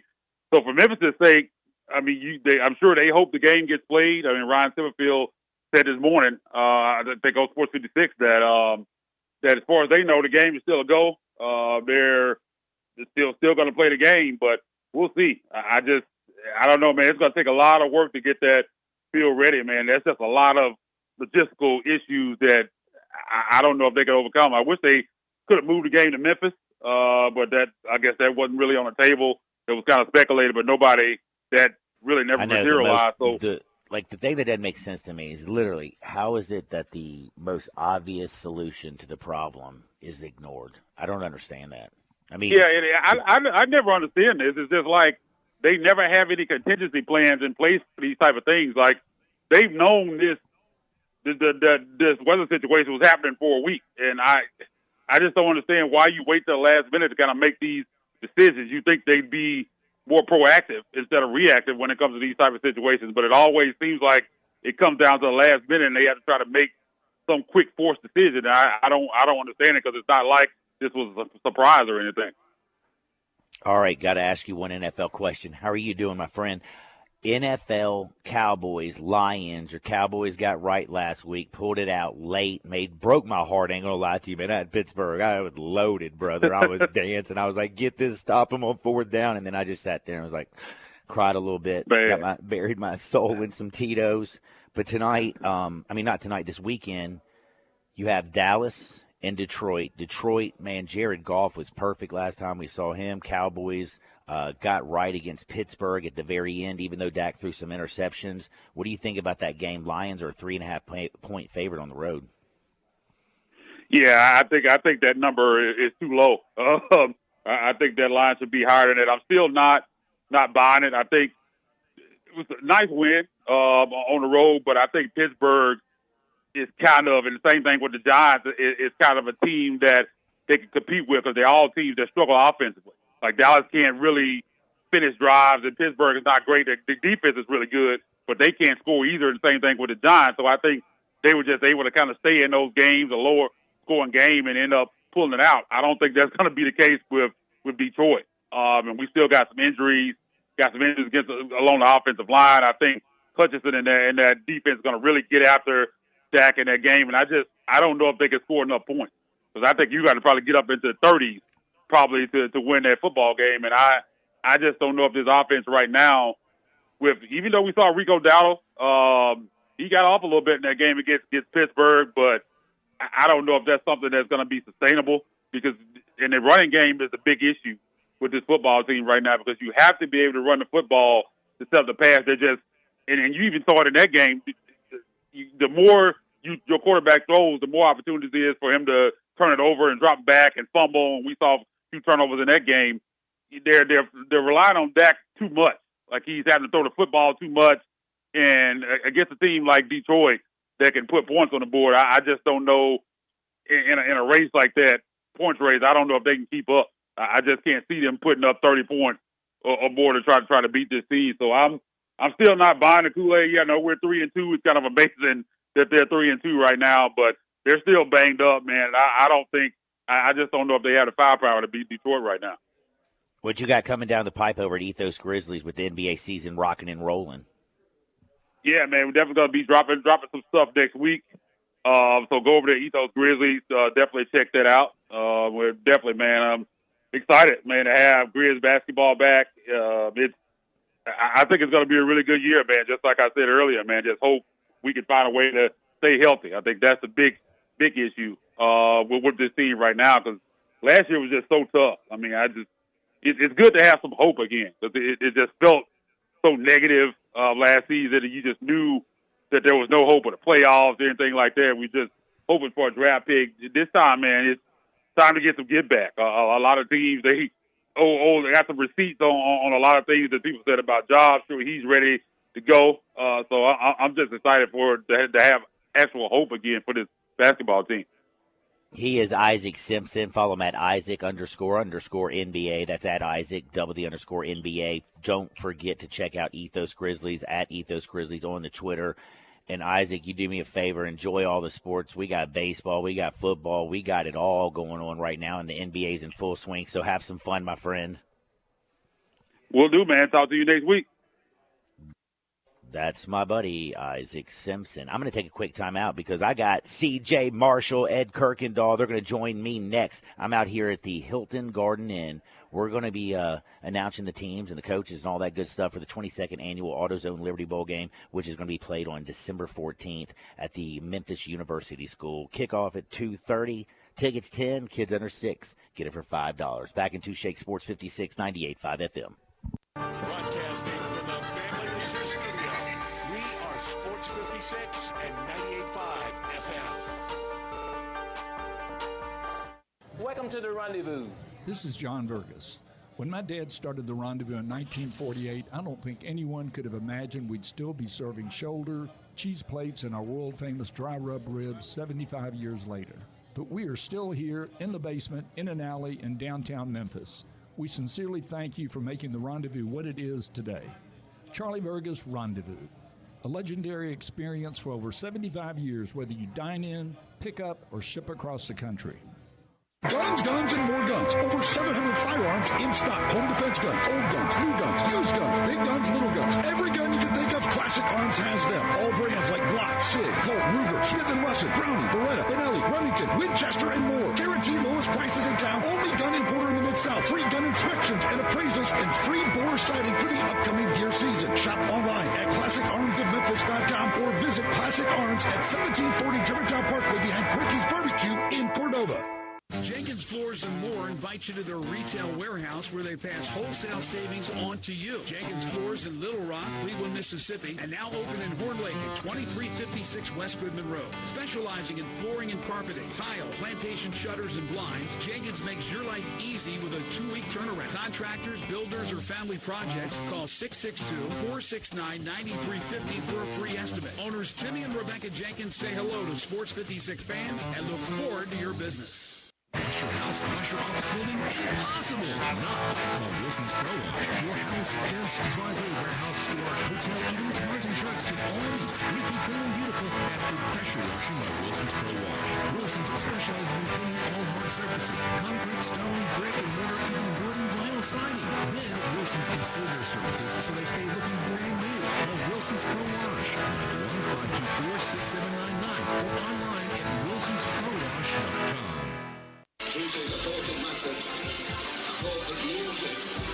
Now back to Sports 56 Happy Hour with Johnny Radio. This hour brought to you by Buster's Butcher at 199 South Highland, where every cut is the right cut. Here once again is Johnny Radio. I get knocked down, but I get up again. Give the heaven on to keep me down. I get knocked down, but I get up again. Give the heaven on to keep me down. I get knocked down, but I get up again. Give the heaven on to keep me down. I get knocked down, but I get up again. Give the heaven on to keep me down.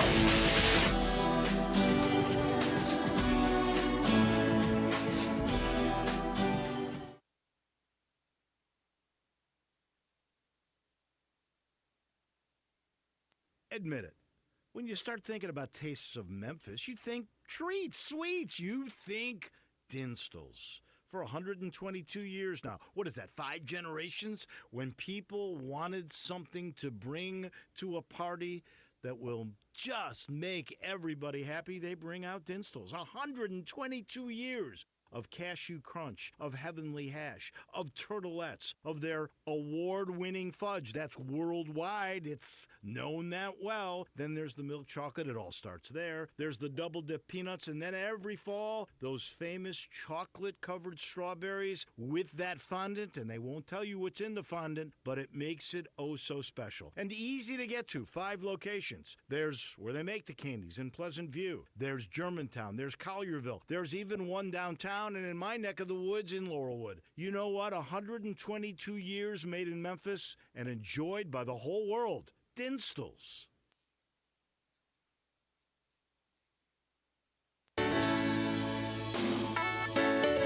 Listen Sundays at 11 a.m. to join Idlewild Presbyterian Church for worship.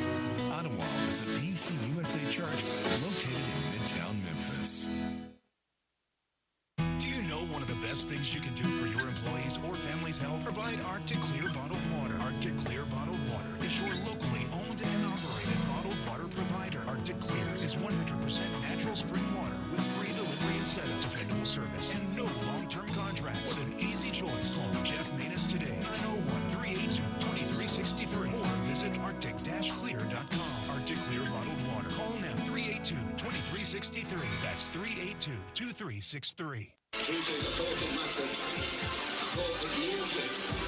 Now back to Sports 56 Happy Hour with Johnny Radio. This hour brought to you by Buster's Butcher at 199 South Highland, where every cut is the right cut. Here once again is Johnny Radio. I get no down, but I get over that.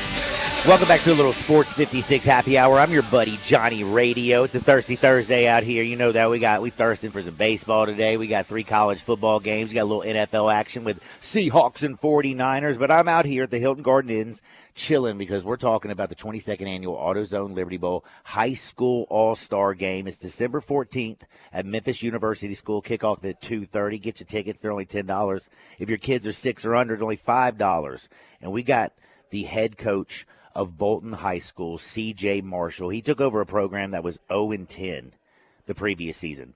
Since then, he's rebuilt this bad boy into a winner. In fact, right now, they're 6-1 and currently ranked 8th in state Class 3A rankings. Welcome to the program, C.J. Man, glad for you all to have me. Man, I'm just going to say something. So I know Bolton High School because I'm friends with your principal. Mm-hmm. I'm very good friends with your baseball coach, Tim, B. Pointer, all those boys. I love them very much. Good and then people. I look at C.J. Marshall. He is 31 years old, yes, young, sir. And I love what y'all are doing. You brought in enthusiasm, young people who care about it. How have y'all all been able to rectify the baseball, the football, and everything out there at Bolton High School? Well, it's like you said, bringing together like-minded people who have the same vision to not only impact the kids in a positive way, but guys who can relate most of all and get those guys to, go out and give their best day in and day out.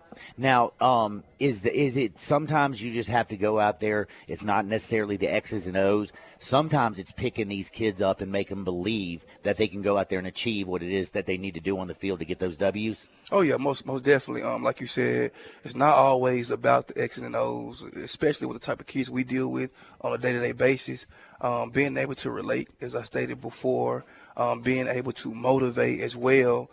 That's what get the job done out in Bolton High School. And nowadays, with the generation we deal with. Mm-hmm. Man, and by the way, CJ, you're going to be the head coach of the blue team this year. Yes, sir. You got some great assistants. Have you coached in the high school all-star game yet? Yes, I've served as a assistant coach the last 4 years. So I'm very familiar with the process, with the week and how we prepare for the game and get those guys ready. So I'm definitely looking forward to a great week, a great experience, and hopefully we can bring that trophy back to the blue team. It's been a minute. It's been a minute, man. I hope y'all do. And I got to ask you something, though. How important is it for have a continuity and an understanding of what you're going to do with your assistant coaches? Because, again, you got Wooddale, North Point Christian School, Mitchell High School, Kirby, Raleigh, Egypt, and Bolton all coming together. All those head coaches are going to be all working together to try to get a bunch of all-stars to play as one unit. How difficult is that? It's not difficult when you know the guys. I'm going back to that relationship word. The same approach I have with my student athletes, I tend to try to get around and network and build relationships with the right coaches. So the staff I've been able to assemble together are guys I'm familiar with, guys, who I respect highly, not only them as men, but them as coaches, their programs and the body of work they've put together. Now, I'm excited about the 22nd annual AutoZone Liberty Bowl High School All-Star Game, and that's one of the reasons we're here. But I would like to showcase Bolton a little bit.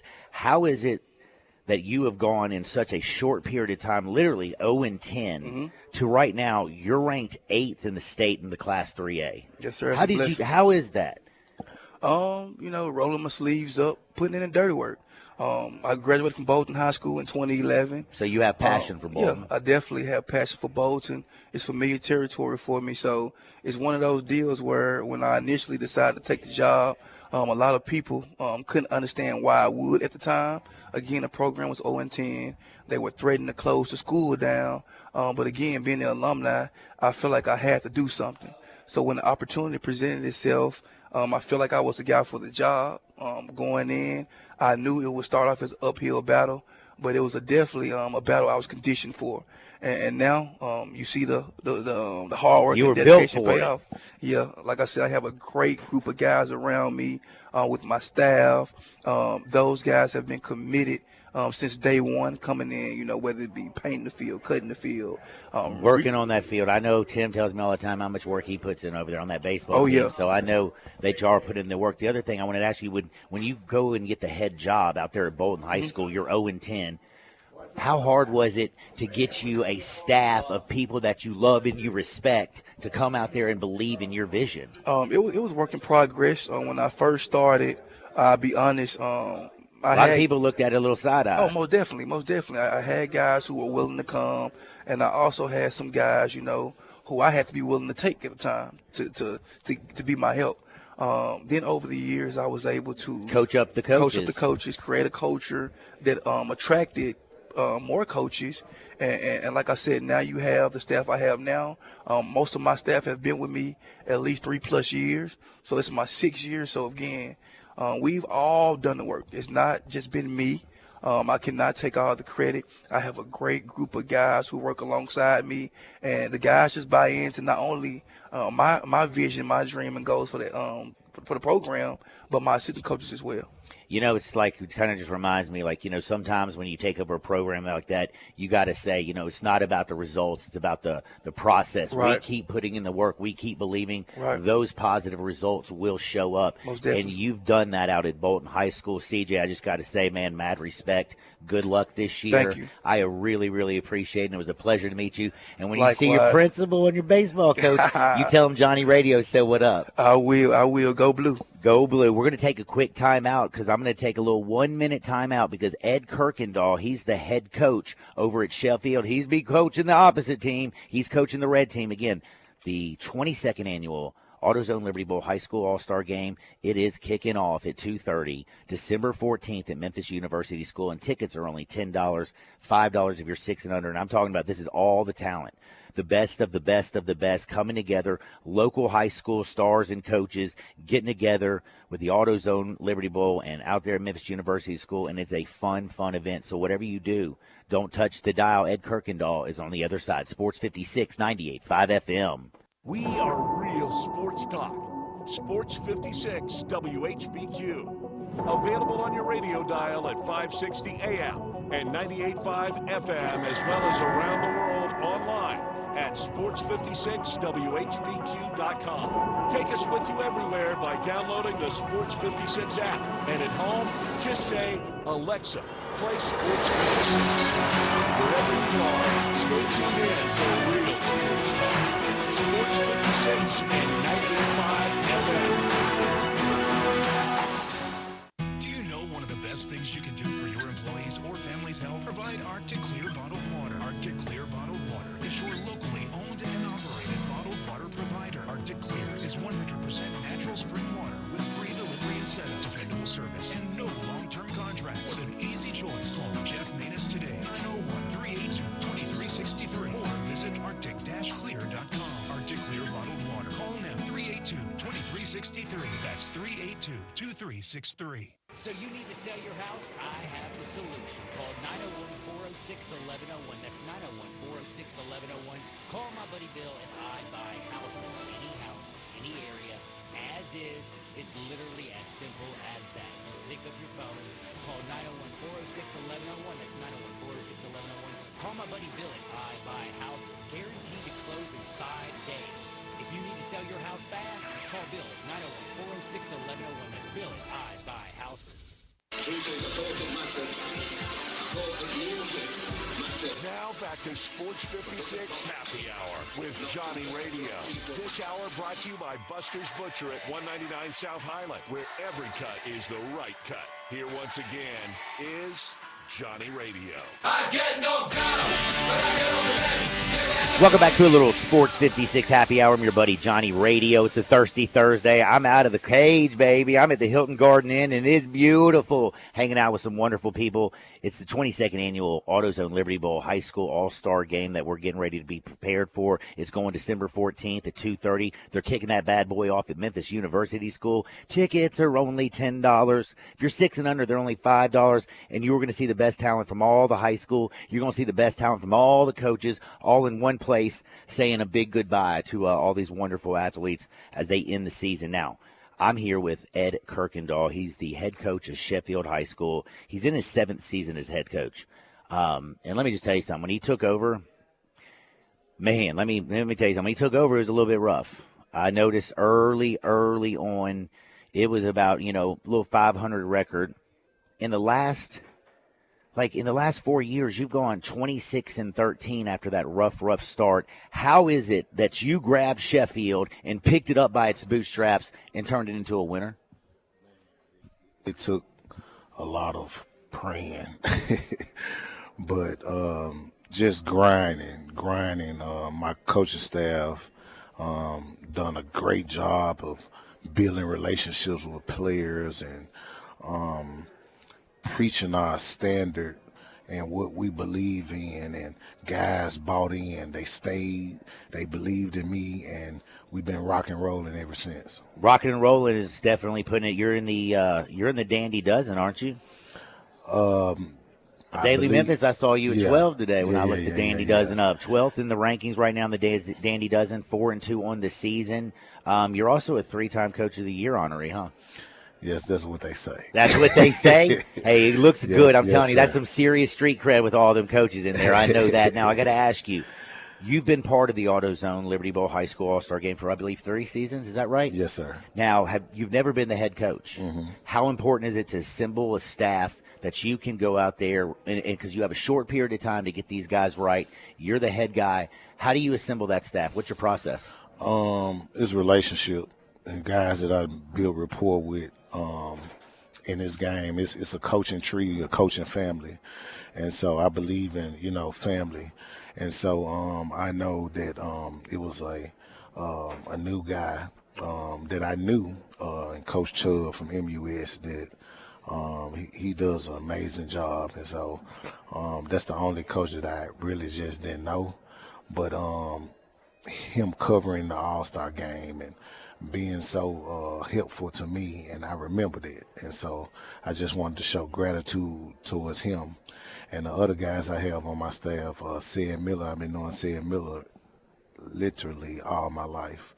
And then grew up together? Not grew up together. He went played against each other. He went to Fairleigh High School, and I was just a young puppy, and so I had a brother that went to Fairleigh and stuff, and so going to the games, watching him, and then my mentor, Coach Ramon Slogan, him and Cedric Miller, real good friends, and so just building that bond and that relationship with him, and Coach Gerald and Jared, Monroe for the Morrow from Melrose, great guys, good football players, great coaches, and Greg Moore from East High School. This guy is He's a freaking technician with the receivers. He got a name of his own.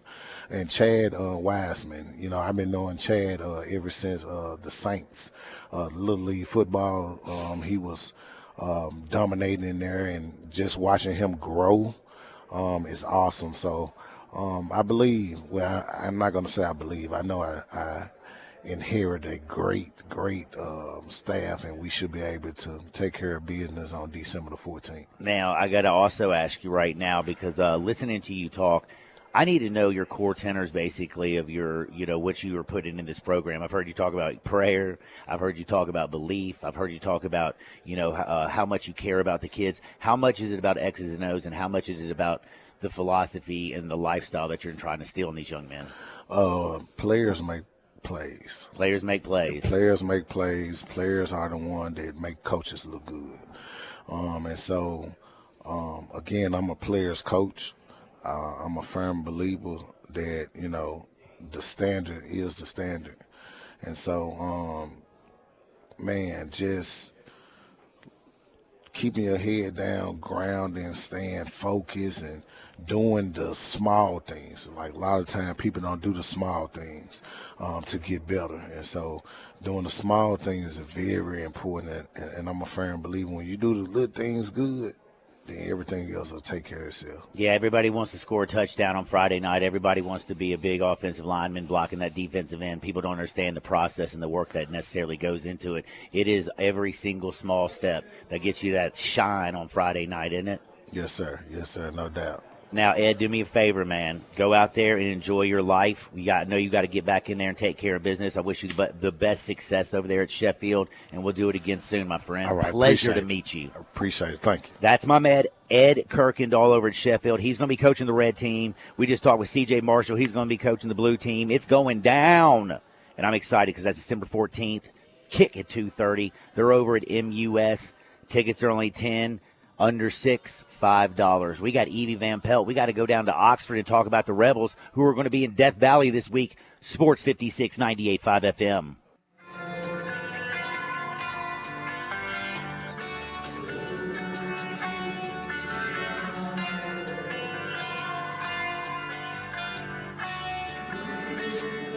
Once in a while, a new concept comes on the scene and really upsets the old school apple carts. Well, that's exactly what Genesis Diamonds has done here in Memphis. Hey, it's Eric Hasseltine, and Genesis Diamonds is a fresh, exciting, revolutionary kind of jewelry store that has forever changed the jewelry landscape here in Memphis. Fall is just around the corner. What better time to make that big purchase than right now at Genesis Diamonds? With up to 30 times what you find at other stores in selection, no middleman prices that we've never seen here before. With natural and lab-grown diamonds in all shapes and sizes, Genesis has something for everyone. Plus, free service for life on any purchase and a 120% diamond upgrade guarantee that no other store would dare to offer. Genesis has turned the old school jewelry retail model upside down with lower margins, higher volume, no tricky pricing, no pressure, and no middleman. Get to Genesis Diamonds today and get that diamond purchase taken care of. This is the value leader, and nobody can challenge them here. Check out Genesis Diamonds at Poplar and Perkins Extended. Genesis Diamonds, the official jeweler of the Tennessee Titans. DraftKings Sportsbook, an official sports betting partner of the NFL, is the #1 place to bet touchdowns. New customers will do a TD dance of their own because if you bet $5, that's it. You'll get $200 in bonus bets instantly. So score big with DraftKings Sportsbook. The code is HERD, H-E-R-D. Put that in after you download the app. $200 for betting just $5.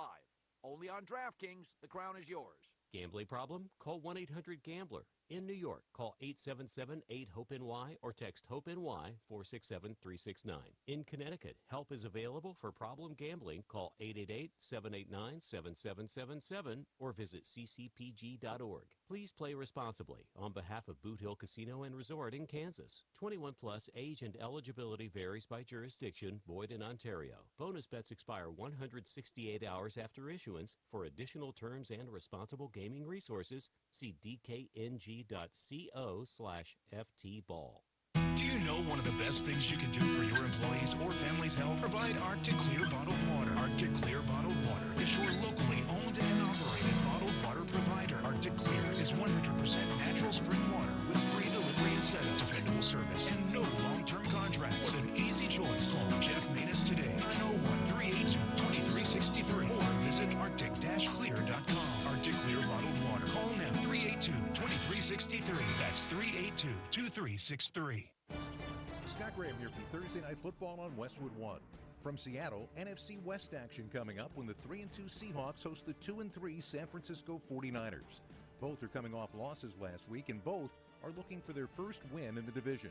Kevin Kugler and former NFL head coach Ron Rivera will call the action of the 49ers at the Seahawks on Thursday Night Football. Right here on Sports 56.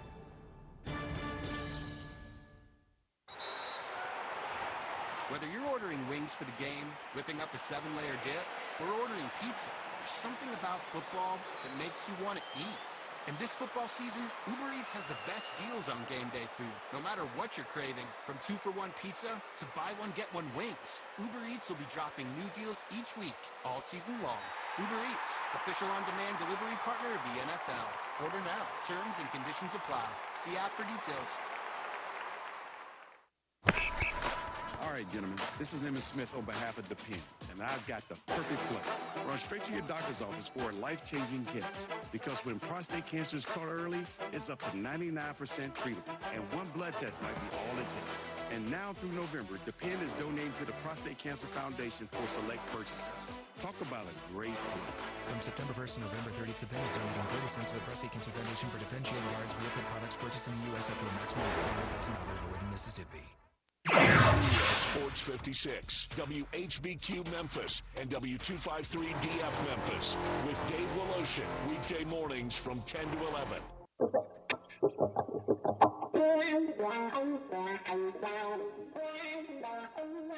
That is one of those things. When things get too heavy, just call me helium. Now, back to Sports 56 Happy Hour on Sports 56 and 98.5 FM.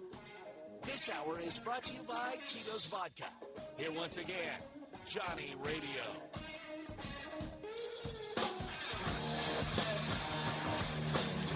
Welcome back to a little Sports 56 Happy Hour. I'm your buddy Johnny Radio. It is a thirsty Thursday. I'm out here at the Hilton Garden Inn over in Germantown. We're, having a little fun. 22nd Annual AutoZone Liberty Bowl game. High school all-star games going on December 14th. We announced the coaches. It's going to be C.J. Marshall and Ed Kirkendall. C.J. Marshall from Bolton, and then, of course, Ed Kirkendall, who's over there at Sheffield. Thanks to those gentlemen. I hope they have a lot of fun on the 14th. Get your tickets, $10. Kids under 6, only $5. But now it's time to talk about the next level. And we got to talk about how Ole Miss has got to take it to the next level.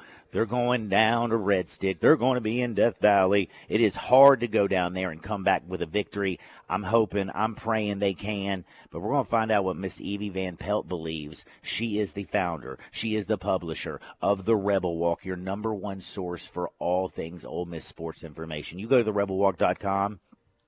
You'll have everything from Q&A with players, full practice reports.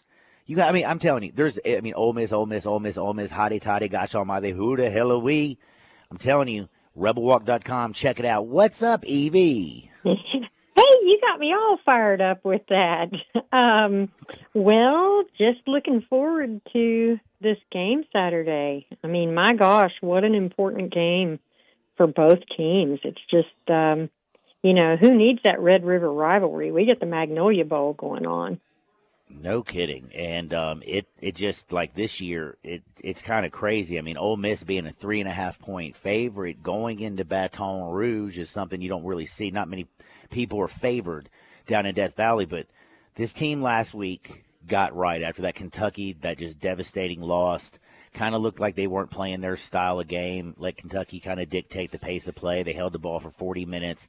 They didn't get the dub. They went out to South Carolina, and they opened up that can. And Walter Nolan showed up, and the defense showed out. And that's what we've been waiting to see, right?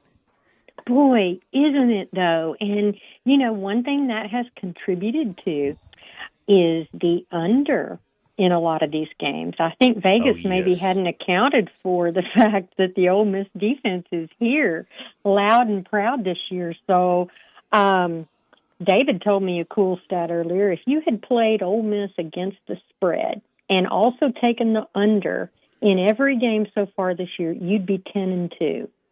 They're 5-1 against the spread, and they're 5-1 going under. So that really speaks to that defense because teams aren't scoring what they're supposed to score. And I think we've seen that, and they rebounded nicely from that Kentucky loss. Really, that one really stung. Jackson Dart even said that night after the game, a whole lot of them couldn't sleep. So they went out all together and met and basically sat in front of a fire, had a little bonfire, and talked because they were all just sick about it. So, they're looking forward to this one against LSU. Well, the one thing that every Ole Miss fan out there knows, there's 12 teams this year. And there's been a lot of carnage already. 12 teams. I mean, Tennessee getting beat. I mean, like, we watched everybody and their grandmother get beat last week. That was supposed to be good. We also almost saw Miami lose to Cal. So right now, everybody who's an Ole Miss fan has to feel a lot better, because also not only do they have LSU still in their schedule, they still have Oklahoma, Arkansas, Georgia, Florida, and Mississippi State. So there's a lot of opportunity, but they have to come back with this win, don't they?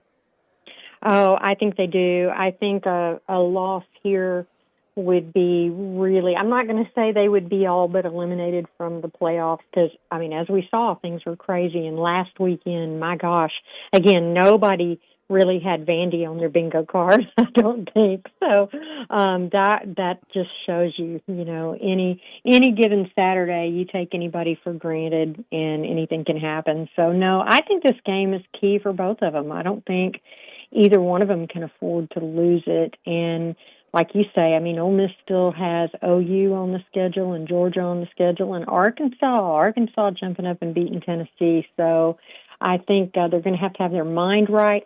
One thing that's really helping Ole Miss, in my opinion, and a lot of the offensive players have been asked about it and have talked about it, is that the performance of the defense, making it where they don't have to score every single time they go out there, which is basically kind of what they had to do last year. There was a lot of pressure on them. And so Dart says that, he thinks they need to feel that sense of urgency, but that it is nice knowing the defense has their back.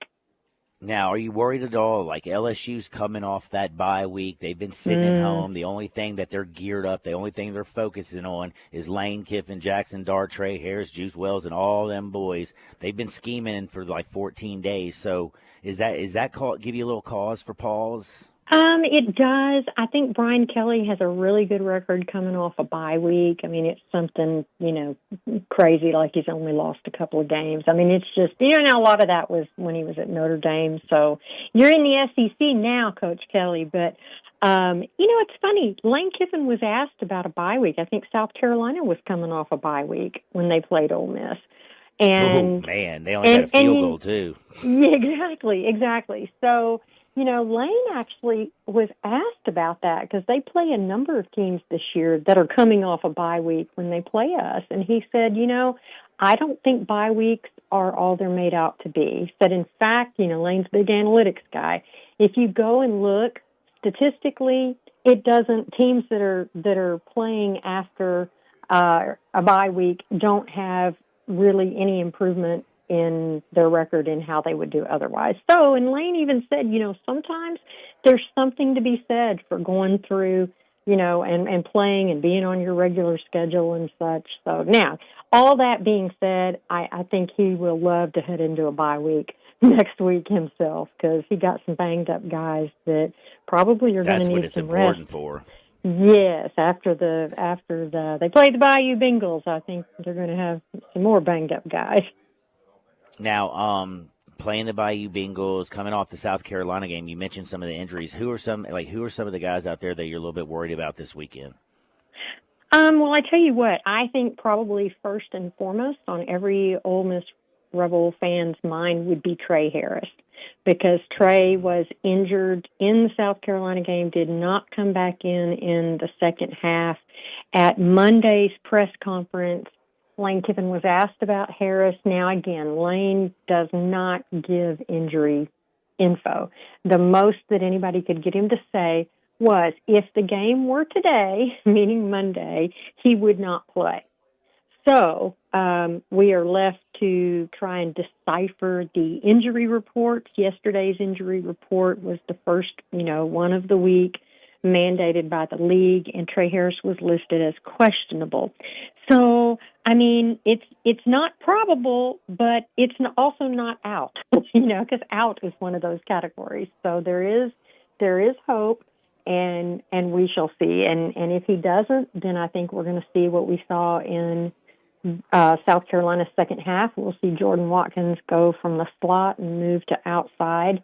We may see Juice Wells some in the slot. So, they got guys. We got dudes. Ole Miss has wide receiver dudes. But oh, yeah, they do. You just have to know that Trey Harris is the dude, in terms he of, is, like he you is say. the dude. You were right. Now, The dude Cade in the country. Prieskorn, like, what is up with Cade this year?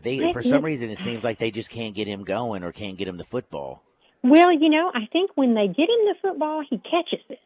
So he I'm does. not really, so I'm not I really thought he was sure going to what, save us against Kentucky. Man, oh my gosh, when Dart threw that one up that kind of looked like a prayer and Prieskorn came down with it, and it was a 40-yard gain there. And yes, in the fourth quarter. I mean, I thought that was, I was like, here we go.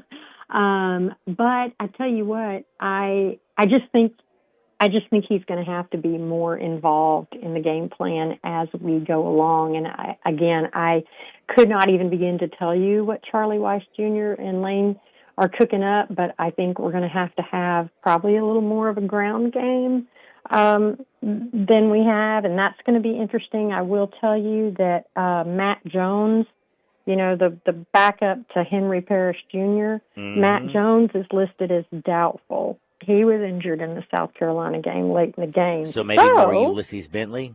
Maybe Ulysses Bentley. We had one of our writers had an interview with J.J. Pegues earlier this week, and we'll get that video out later today or tomorrow. But she started out by asking him, do we need to put we've got defensive lineman by your name. Do we need to put running back by your name? No kidding. And he said, how about just athlete? And so isn't that the truth? Because he touchdown could also score. Yes. And it's funny, Lane was asked earlier this week on the SEC coaches teleconference about JJ and giving him the ball down there at the goal line. And he said, this is something we thought about a year ago. We started working with him on that. So, I don't know. I would think on short yardage situation at the goal line, you're probably going to continue to see JJ. Speaking of, the big boys in the trenches, they looked really, really good. But I thought the linebackers last week against South Carolina were absolutely flying around the field, and they were just stuffing people. I think that was their linebackers' best game all season. Oh, I think you're right. And that has been, don't you feel like in the past that has been kind of no offense to anybody, but that's been kind of a weaker area for Ole Miss? And so to see, TJ Daugherty. TJ and Perkins, by the way. Yeah. Oh, my gosh. Perkins. They both, I think, had 13 tackles, didn't they? I mean, they had like 26 tackles combined. Yes, they did. And to see, Perkins get his first start and then to come out and be, Defensive Player of the Week this last week, that was impressive. And Daugherty, you're right, had 13 tackles. He and Perkins led the team. And, I mean, my gosh, he has just been monster. I think, and Kyrie Coleman. I mean, Kyrie Coleman has been a stalwart over there at the linebacker spot. And Pooh Paul Jr., Pooh Paul Jr. has been something else. So I think this is the strongest linebacking core I can remember Ole Miss having. They've had obviously really, really strong linebackers, but at least recently in the last 10 years. One Hall of Famer. Yeah, I know one Hall of Famer, Patrick Willis, but in terms of the unit as a whole, in recent years, I think this is really the strongest one. Now, Princely Umanmielen, defensive end, did not play versus South Carolina due to injury, and he is listed as questionable. But again, you've got Sontarian Perkins, who's we can plug and play him, and I think we'll be fine. And then, like you said, Big Walter. I mean, 5 total tackles, 3 tackles for loss, and 2 sacks against South Carolina. Yes, I mean, yes, exactly. So the big fella has been really. I think that's the best I've seen him play, and I think he's going to just get better. And it's going to be interesting. I mean, the LSU offensive tackles are elite. They're elite. And one of them, I think, is going to be top 5 draft pick. I mean, they're very, very good. But I think it's going to be, our defensive line, I think, is going to match up really well, and I think they're looking forward to it. Strength on strength, the defensive front against the offensive line of LSU. Garrett Nussmeier, man, if they can get him on the down on the ground like 6 times like they did Sellers last week, that would be huge because Garrett Nussmeier does scare me. Again, Pete Golding, I don't know what was going on in the Kentucky game. The defense looked totally different against South Carolina. They were flying around the football. Linebackers were crushing people. The defensive front was doing everything. They're going to have to go down there and get Garrett Nussmeier on the ground because LSU still can score. I think Ole Miss, though, that's where the big advantage is. I feel like this LSU defense is absolutely pathetic. Oh, you know what I was just going to say, just perfect segue. I mean, right now, Ole Miss enters this game, they're number 1 in the conference in passing offense. So they're averaging 356 yards a game. Number 1 in the league. Do you want to know who the worst team in the league is in pass defense? I would say LSU. SU, yes, you would be right. So they are dead last in the SEC. So that's going to be a really interesting thing to watch Dart go up against their secondary. And I'm really looking forward to that one. So, I was watching a show earlier this week, a sports show, and the two guys basically said they think it comes down to, for them, which quarterback do they trust more in this game? And both of them said Dart. Nussmeier is very, very good, but they just feel like they trust Dart more to turn the ball over less, to make better reads, better decisions. So, we're going to see, and Dart has played in many a big game. So that's he's got the edge there, I think. I agree with that, since this is Nussmeier's first year really down there in Baton Rouge. But one thing also that is really cool to mention is I saw Lane Kiffin could become the fastest Ole Miss coach to reach 40 wins. Wow. I didn't know that. I know he had his 100th win as a career win as a collegiate head coach last week against South Carolina. So that is really cool. I didn't know that. Thanks for letting me know that. Oh, you're welcome. He's sitting at 39 and 16 with the Rebels in his 5th year with the program. Johnny Vaught, by the way, who had it, he went 40 and 16 and 40, 16 and 3 in his first 59 games. So, one of these, Ole Miss go out there and get that, and Lane, he changes his mark, which would be absolutely, huge.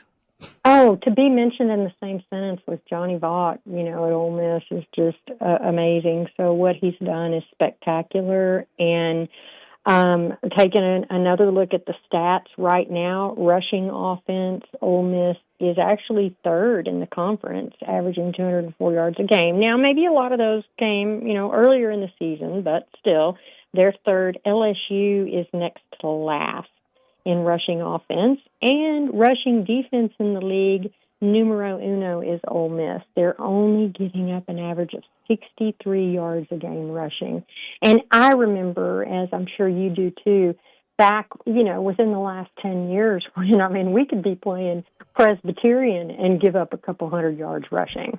It didn't matter the level of the opponent. We were giving up some rushing yards. So this is just, to me, I think that's just something that can't be overstated, is the role this defense is playing this season. What a turnaround.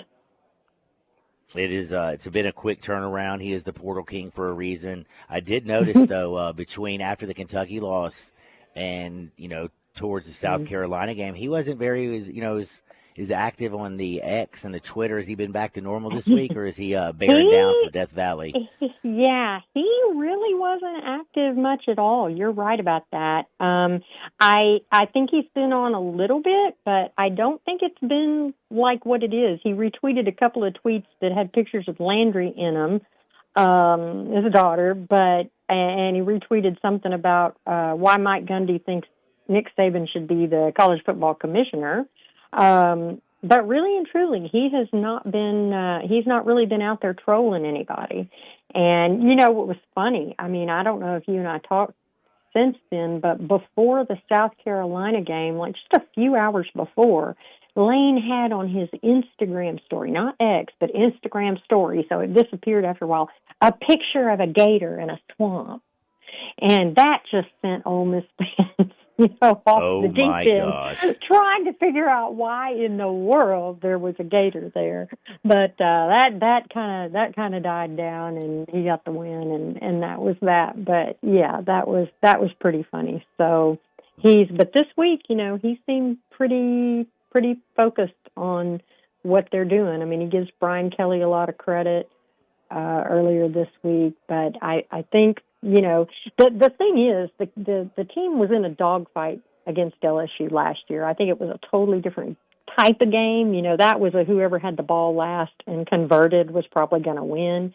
I don't know. I mean, this year, it could be just as close, but I don't think it's going to be the same shootout because, honestly, I think the Ole Miss defense is going to come to play.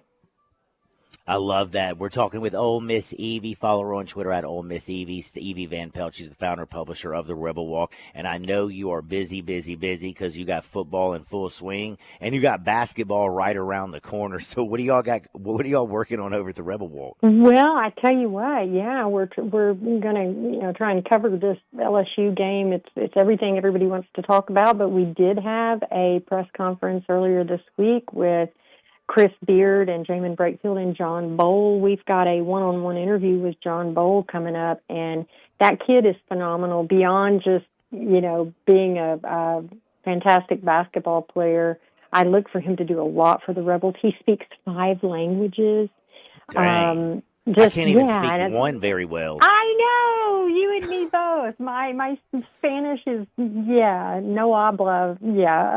So it's just he's a really cool kid. So we'll start getting more and more into basketball coverage, and we will have that video out soon. Video and article about JJ Pegues being a semifinalist for the Warfel Trophy, and I hope people will take a look because he does so much for the community that I just don't think people even realize how committed he is to giving back to the community. And if you, in terms of the game, I think that this will be Lane is looking for his first win at Tiger Stadium. So I would love for him to get it. And it could be his 40th, and that would get him the fastest coach ever to get. Man, it could be a heck of a party coming back. It could be party in the SIP with that Magnolia Bowl trophy that I bet we might see some pictures of if they come out of there with a win. But I think it's going to be a dogfight. I really do. I think that point spread is probably appropriate, and I think that, I look probably for the under, and that's probably what I'll be taking. But I think the Rebels are ready. They got a lot of transfers on the team. So there's a lot of guys that don't know what it's like to go in and play in Death Valley. And, they've told us that all their teammates have told them, and it's loud. And, they're playing Calling Baton Rouge on the speakers at practice, this week. And so I think they're going to be ready.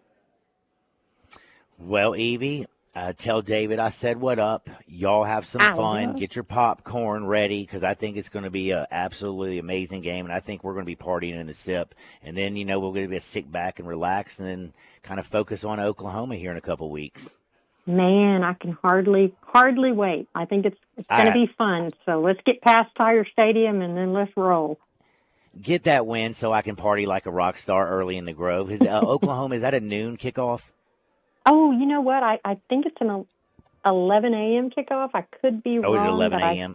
I think it is. It's all right. Bloody Marys at 8 o'clock for me are always fabulous. Mimosas, I can drink a mimosa anytime. So you're right. Follow Evie at Ole Miss Evie on Twitter. I'm telling you, I'm serious when I say this. The Rebel Walk, they are your number one source for all things Ole Miss sports information. You got more articles you can shake a stick at. You drop them daily. You got great people that work for you, and I really appreciate your time. Have a blessed week, Evie, and let's go get a dub. Let's go get a dub. Hotty toddy. Thank you. That's my friend Evie Van Pelt. We're going to take a quick time out, but I did want to remind you, it's October 24th, I believe. They play Oklahoma. Damn it, I was hoping that it was if I have to get up earlier and drink earlier in the morning, I have to do it. I'll just make sure the best part of waking up is Tito's in my cup. Tito's Bloody Marys are the best. If life ever hands you lemons, you don't freak out, you don't fret, you don't stress, you just make a lemon drop. Make sure it's with the best. That's Tito's handmade vodka. And let's also remember it's USA vodka. Crafted and distilled in the United States down in Austin, Texas. It's gluten-free because it's from corn, baby. It's 6 times distilled and distilled in classic copper pots. It gives it a very unique flavor, slightly sweet. It has a black pepper note. It balances everything out. You can be crafting a cocktail or you can be drinking it neat. When you want the best, think Tito's handmade vodka. Hardinwood's on the other side. Sports 56, 98.5 FM. Join the voice of the Tigers, Dave Woloshin, for Wolo and Friends. Weekday mornings from 10 to 11 here on Sports 56 and 98.5 FM. Is your house or your office building? Impossible! Not call Wilson's Pro Wash. Your house, fence, driveway, warehouse, store, hotel, even cars and trucks can all be squeaky clean and beautiful after pressure washing by Wilson's Pro Wash. Wilson's specializes in cleaning all hard surfaces, concrete, stone, brick, and mortar, even wood and vinyl siding. Then Wilson's can seal their surfaces so they stay looking brand new. Call Wilson's Pro Wash, 901-524-6799, or online at wilsonsprowash.com. Need good food fast? You need 901 Eats to Go in Bartlett. Meat in 2 sides. Chicken wings and tenders, cheeseburgers, Philly cheesesteak, even catfish, plus sides and drinks.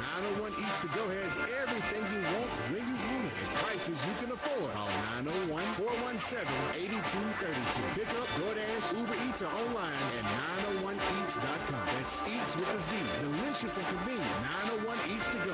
8135 Kirby Wooden Road in Bartlett. Good food fast.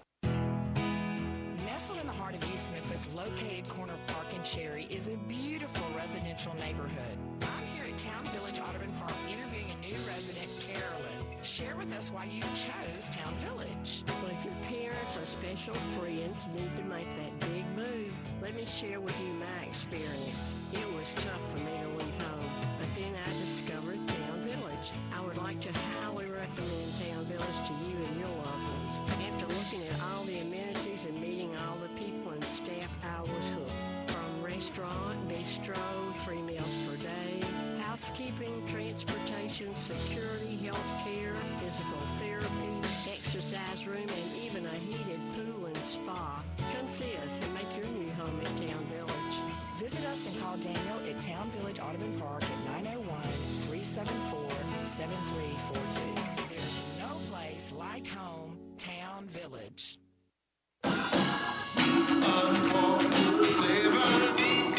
Corky's Barbecue. Cooking it up. Down home way. Hickory smoke flavor like the good old days. Hey y'all, Jimmy Stovall here with Corky's Barbecue. With over 175,000 cars served in our drive-thru, 4,000 online pickup orders, and 1,500 party packs delivered to offices and events every year, Corky's is your trusted go-to barbecue for parties. Our party packs start at just $6.99 per person. You can choose 1, 2, or 3 meat combos. Pick your favorite sides, and as you know, Corky's always gives you plenty of food, so you never worry about running out. Whether it's pickup or delivery, we've got you covered. Corky's makes it easy to impress your guests. Visit Corky'sBBQ.com to order for your next gathering today. Uncorked flavor. Corky's Barbecue. 4.9-liter V8, 0 to 60, and I'm about to find out. Now, back to Sports 56 Happy Hour on Sports 56 and 98.5 FM. This hour is brought to you by Tito's Vodka. Here once again, Johnny Radio. Welcome back to a little Sports 56 Happy Hour. I'm your buddy Johnny Radio. I'm hanging out here at the Hilton Garden Inn, chilling like a villain, baby. Having a lot of fun. This is a beautiful hotel. Check it out. But we're out here for the 22nd annual AutoZone Liberty Bowl High School All-Star Game. We announced the head coaches. We got C.J. Marshall. He was the head coach over at Bolton High School. He took over, young man, to completely turn this team around. They were 0-10 in his first season. Currently, they're 6-1 and 8th in the state in the 3A rankings. I'm telling you right now, Really nice guy. Absolutely loved him. And Ed Kirkendall, he's in his 7th season of head coach over at Sheffield, tearing it up over there right now. They're ranked 12th in the Daily Memphian Dandy Dozen. Red team, Ed Kirkendall. Blue team, C.J. Marshall. It's going down for real. December 14th at MUS. That's Memphis University School. Kickoff's at 2:30. Tickets are $10. Kids 6 and under get them for only $5. And it marquees all the local talent, all the great coaches. It's a lot of fun, so come check it out. Again, that's December 14th.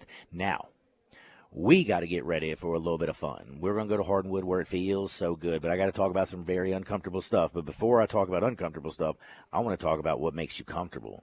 And that's when you look good and you feel good. And that means you went to Frontier Western Store. Remember, October 24th, Ole Miss, OU, you want to be in the Grove looking good? Go to Frontier Western Store. If you can't get to 5880 Goodman Road, down in Olive Branch, just go online to frontierwesternstore.com. It's easy to navigate. I'm telling you right now, girls, get your boots. They got the largest boot showroom in the world. Heck, they got white boots. They got all kinds of crazy boots. They got boots. They got skirts. They got blouses. They got all your beautiful dresses because they have a ladies' boutique.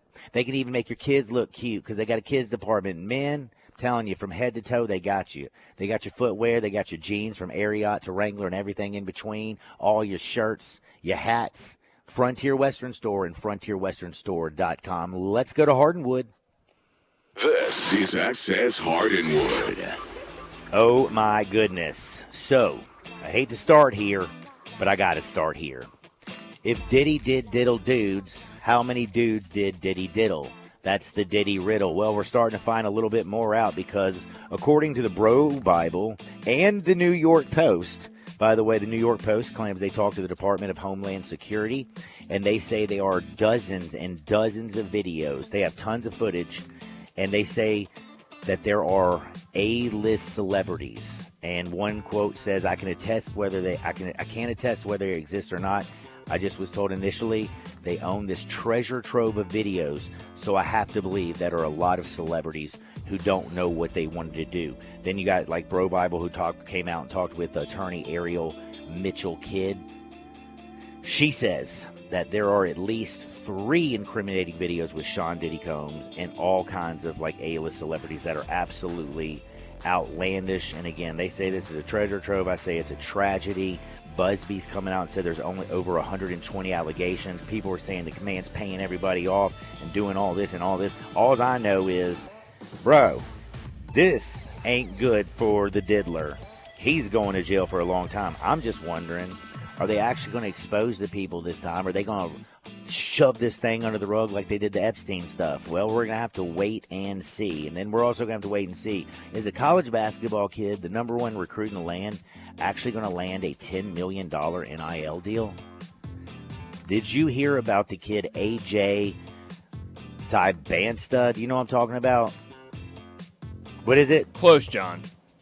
Give it to me. Dybanta? What? DeBonza. DeBonza? Whatever. Man, that was close, man. AJ with a capital D is his last letter. That's right. He's the big guy. He's a stud. He is. He's a unanimous 5-star prospect. They say this kid's absolutely ridiculous. How good? I mean, he's 6'9". I mean, he's not like one of those 7-footers. He's got a long wingspan. He's only 17 years old. But from what all I'm seeing, they say that this kid could get $10 million. Is he that good? Yeah, he's really good. $10 million seems like a lot of money, and we already know kids exaggerate how much they get. But I saw something earlier today. Field of 68, who does a great job covering college basketball. They were reporting they were hearing like 7 to 9 realistically. 7 to 9. So, I mean, realistic it could be. I mean, if somebody comes out there and thinks he's the missing link. Sure. Which is just crazy to even think about. And they were even saying, like because they're at Field of 68's at ACC Media Day today, and they were talking about it. And they were like, this is crazy. But, for a guy of that stature that hasn't, because the thing with Cooper Flagg very early was committed to Duke, and so now AJ is very different. He's got several teams in on him, and so he, it's getting out there that big time money could be coming his way. Goodness gracious, it's 17 years old.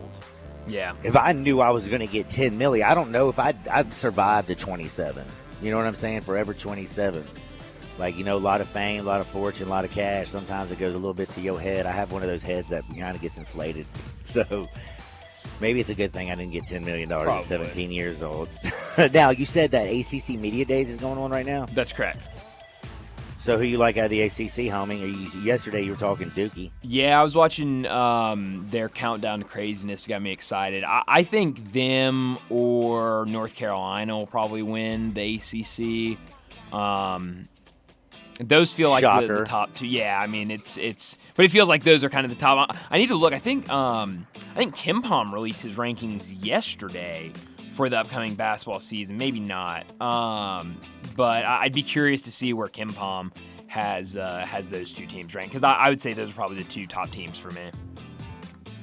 Man, oh man, I can't believe it. We got football, baseball, basketball, Grizzlies down there tonight. If you like ball and if you like gambling, it's a damn good time of the year. Nothing like Locktober. Tomorrow, Lee Sterling, speaking of Locktober, is going to join the program at noon. We'll get all of his plays. He's absolutely on fire. One person who's also on fire is Auburn's head coach, Hugh Freeze. My man just keeps blaming everybody but himself. Have you noticed this? Now he's out there. Dude, this guy comes out there, and I don't know if you saw it earlier this week. Remember when he went to the podium and said Peyton Thorne called and executed the wrong play? Yeah. You remember that? And then Peyton Thorne went on the radio 2 days later and said, listen, I don't want to go into too much about this. You could tell he was a little nervous. He said, but I ran the play that he sent in, and I didn't check to anything. Damn, I can't imagine what it's like. Well, today he came out there and said he's so mad because he says that a bunch of other coaches are interfering with his current players and they're cheating and they need to stop it. And he's blaming everything on NIL today. Man, can Hugh Freeze do anything? Does he ever look in the mirror? I don't think so. Like, I don't even understand what he's going. And then the other thing, Hugh Freeze is a lunatic now. Auburn thought they were getting a hell of a coach. Right now, they ain't getting any return on their investment. In fact, they're going to be in a deficit when this bad boy's over. This is like, remember Enron? Or you have no idea? Do you remember WorldCom? Yeah, no, I do. Man, that's like buying stock in them, and the next thing you know, you wake up one day and realize, all your money is gone, bro. Not good. That's Auburn's football program right now, and it's pretty sad because my buddy Jake Crane loves them, and I think he's about to cry. Now, have you heard about my boy Lieutenant Dan that I talked about the other day? Mm-hmm. Is he alive? He is. How did he survive that? He just sat in that little boat and got beat to death? That's right. They said they tied him up. They were able to get him kind of over to a spot that might have been blocked a little bit by everything too terribly bad. The surges. And so he was still out there on the water, and he said it still got bad, but he was, from everything I've seen today, he was safe. I'm so happy for Lieutenant Dan. I was curious, though. As much, I did see, pictures on the X when his boat was just getting beat up. And I'm like, damn, man. That thing's rocking and rolling. Man's in there just chilling. Did we ever find out if Lieutenant Dan had that woman come and join him? I don't think so. That he so desperately asked for. I don't think so. I think he was just by himself. Man, dude, I can't believe there's not one woman, crazy enough woman in this world out there who's like, man, you know what? I'm going to go join Lieutenant Dan. Yeah. That's a shocker. Is it? I don't know. There's a lot of crazy people out there, right? I guess so, yeah. Like a lot. Like a whole lot. So Lieutenant Dan is dead. Now, did you see what happened to Tropicana Field? Holy moly. Yeah. Dude, all the stuff for the hurricane is up in that bad boy. Where are they going to move all that stuff? The entire, the top is gone. It's gone. It looks terrible. It's a good thing they're not playing in the playoffs, you know what I'm saying? Could you imagine if they had a playoff game at Tropicana Field? What would they just go play down in Miami? That's a great question. Well, I have answers, by the way, because today we have 2 baseball games, Guardians and the Tigers. Yes, you heard that right. That goes today at 5 o'clock, 5:08 first pitch. Then at night, 7:08, you got the Yankees and the Royals. Don't forget, we have an NFL football game, 49ers and the Seahawks. And I got 3 college football games. Only one of them I really like, but there's 3 of them. If if it tickles your fancy, you got a little MTSU and some La Tech. You got a little UTEP in Western Kentucky. The one I'll be paying attention is at 6:30. It's Coastal Carolina and James Madison. We're going to give you our bets on the other side, but I want to remind you, if you've been listening to me on baseball, you've been making some money. Maybe you want to buy a new house, but you're like, dadgummit, that means I got to sell this house. I need to sell it right now. I have the solution for you. Call 901-406-1101. That's 901-406-1101. That's my buddy Bill at I Buy Houses. Bing, bang, boom. I just sold your house. Like, it's that easy. Guaranteed to close in 5 days. Any house, any area, as is, as simple as that. If you've missed a few payments and you got foreclosure looking you right down the barrel, do me a favor. Pick up the phone now, 901-406-1101. 901-406-1101. Call my buddy Bill at I Buy Houses and thank me later. We're going to be back in 2 shakes. We're putting in our bets. We're making some money on the other side right here on Sports 56, 98.5 FM. Broadcasting from the Family Leisure Studio, we are Sports 56 and 98.5 FM.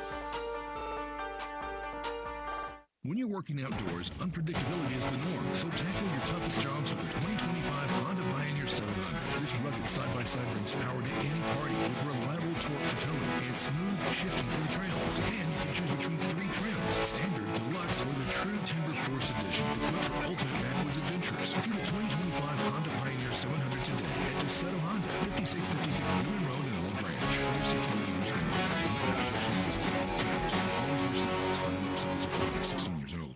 Hungry for that delicious smash burger flavor? Dyer's Cafe is the original smash burger since 1912 and still smashing burgers in Collierville's historic town square. Come out for their lunch specials Monday through Friday, 11 to 2. Ask about their world-famous split dog and authentic Chicago or New York dog. Try the leaner side of Dyer's with a grilled chicken sandwich or freshly made salad. Also serving Lakes, Delta-raised catfish, Pasquale's tamales, and a customer favorite hand-breaded onion rings. Dyer's, serving world-famous burgers, dogs, and shakes in Collierville's historic town square. Visit Frontier Western Store today for new shirts and boots. Frontier is your top Carhartt store in the Mid-South. There's thousands of in-stock shirts and jeans. They have the classic K87 pocket tee in every color they make, including new ones just released. Available small to 4X. Want new jeans? Frontier has you covered with super tough work denim by Carhartt. And you've got to check out their selection of Ariat jeans for men, women, and children. You'll love how easy it is to find the size and style you need. Have you seen Frontier's remodeled world-famous boot showroom? It continues to expand. New styles by Ariat just arrived, plus plenty of in-stock proven classics too. Whether you need work or dress boots, trust that Frontier's the place to come. See thousands of pairs of Ariat boots and thousands more by Dan Post, Corral, Durango, Rocky, Twisted X, and others. And Frontier's pricing is lower than online and chain stores, so you know just the local shop to visit. Frontier Western Store, 5880 Goodman Road in Olive Branch, and on the web at frontierwesternstore.com. Locally owned and operated since 1967. One of the best things you can do for your employees or family's health, provide Arctic Clear bottled water. Arctic Clear bottled water is your locally owned and operated bottled water provider. Arctic Clear is 100% natural spring water with free delivery and setup, dependable service, and no long-term contracts. What an easy choice. Call Jeff Manus today, 901-382-2363, or visit arctic-clear.com. Arctic Clear bottled water. Call now, 382-2363. That's 382-2363. So you need to sell your house? I have the solution. Call 901-406-1101. That's 901-406-1101. Call my buddy Bill and I buy houses. Any house, any area, as is. It's literally as simple as that. Just pick up your phone. Call 901-406-1101. That's 901-406-1101. Call my buddy Bill and I buy houses. Guaranteed to close in 5 days. If you need to sell your house fast, call Bill at 901-406-1101. That's Bill at I Buy Houses. But you got to be willing to take the hit and not pointing fingers saying you ain't where you want to be because of him or her or anybody. Cowards do that, and that ain't you. You're better than that. Now, back to Sports 56 Happy Hour on Sports 56 and 98.5 FM. This hour is brought to you by Tito's Vodka. Here once again, Johnny Radio. Welcome back to a little Sports 56 Happy Hour. I'm your buddy, Johnny Radio. It's time to place a little bets. We got baseball. I'm going to start with my favorite game of the day. It's kind of a toss-up because I like this college football game tonight with James Madison and Coastal Carolina over the 60.5.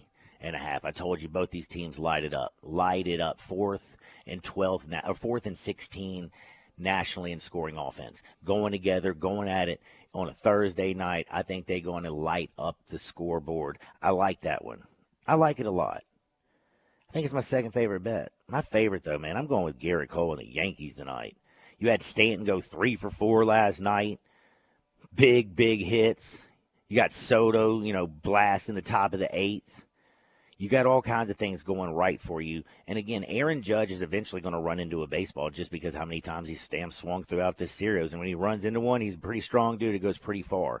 Judge is struggling, but I'm thinking he might get right today because Michael Wacha's terrible in the postseason. He's 4-3. His record isn't bad, but his ERA is 5.36. I don't think this type of pressure at home with that lineup, I think he gets lit up early and often, and I think Garrett Cole's built a little different. He's 10-6 in the postseason. His career ERA is 3.05 in 18 postseason career starts. He wasn't perfect in his first start. He threw 5 innings, gave up 3 runs on 7 hits. I think he comes back. I think the time off, like I talked about all these series, right now, no series that's ever been given the break has won that series. I think Yankees are the first bye team to break through and make it to a championship series. I like the Yankees to close it out tonight. I love that bet. I really, really, really love that bet. Now, I'm not going to lie, man. Do we not just keep riding the under? I mean, the Guardians have not scored. They cannot hit. Right. They have lost everything. Like, how can you not go under? Now, we don't know who's pitching for Detroit, but I don't know if you know anybody that they throw out there in a Tigers hat has been just mowing down Guardians. Mowing them down. Right. BB is pitching. Big B. And the total right now is 6.5, and I know that's a low total. But dadgummit, man, for real. I think pressure is getting to some of these hitters. We're not seeing it, and I'm going to ride the under. Now, who wins this game? I believe that the Guardians close it out. The Tigers close the Guardians out today at the house, and another team bites the dust.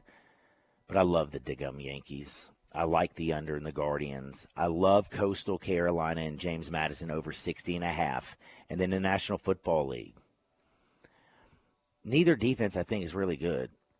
I think the defensive front for Seattle is absolutely terrible. I think the offensive line is going to give Brock Purdy all day, and I think he's actually going to look like a very competent quarterback today. No Christian McCaffrey.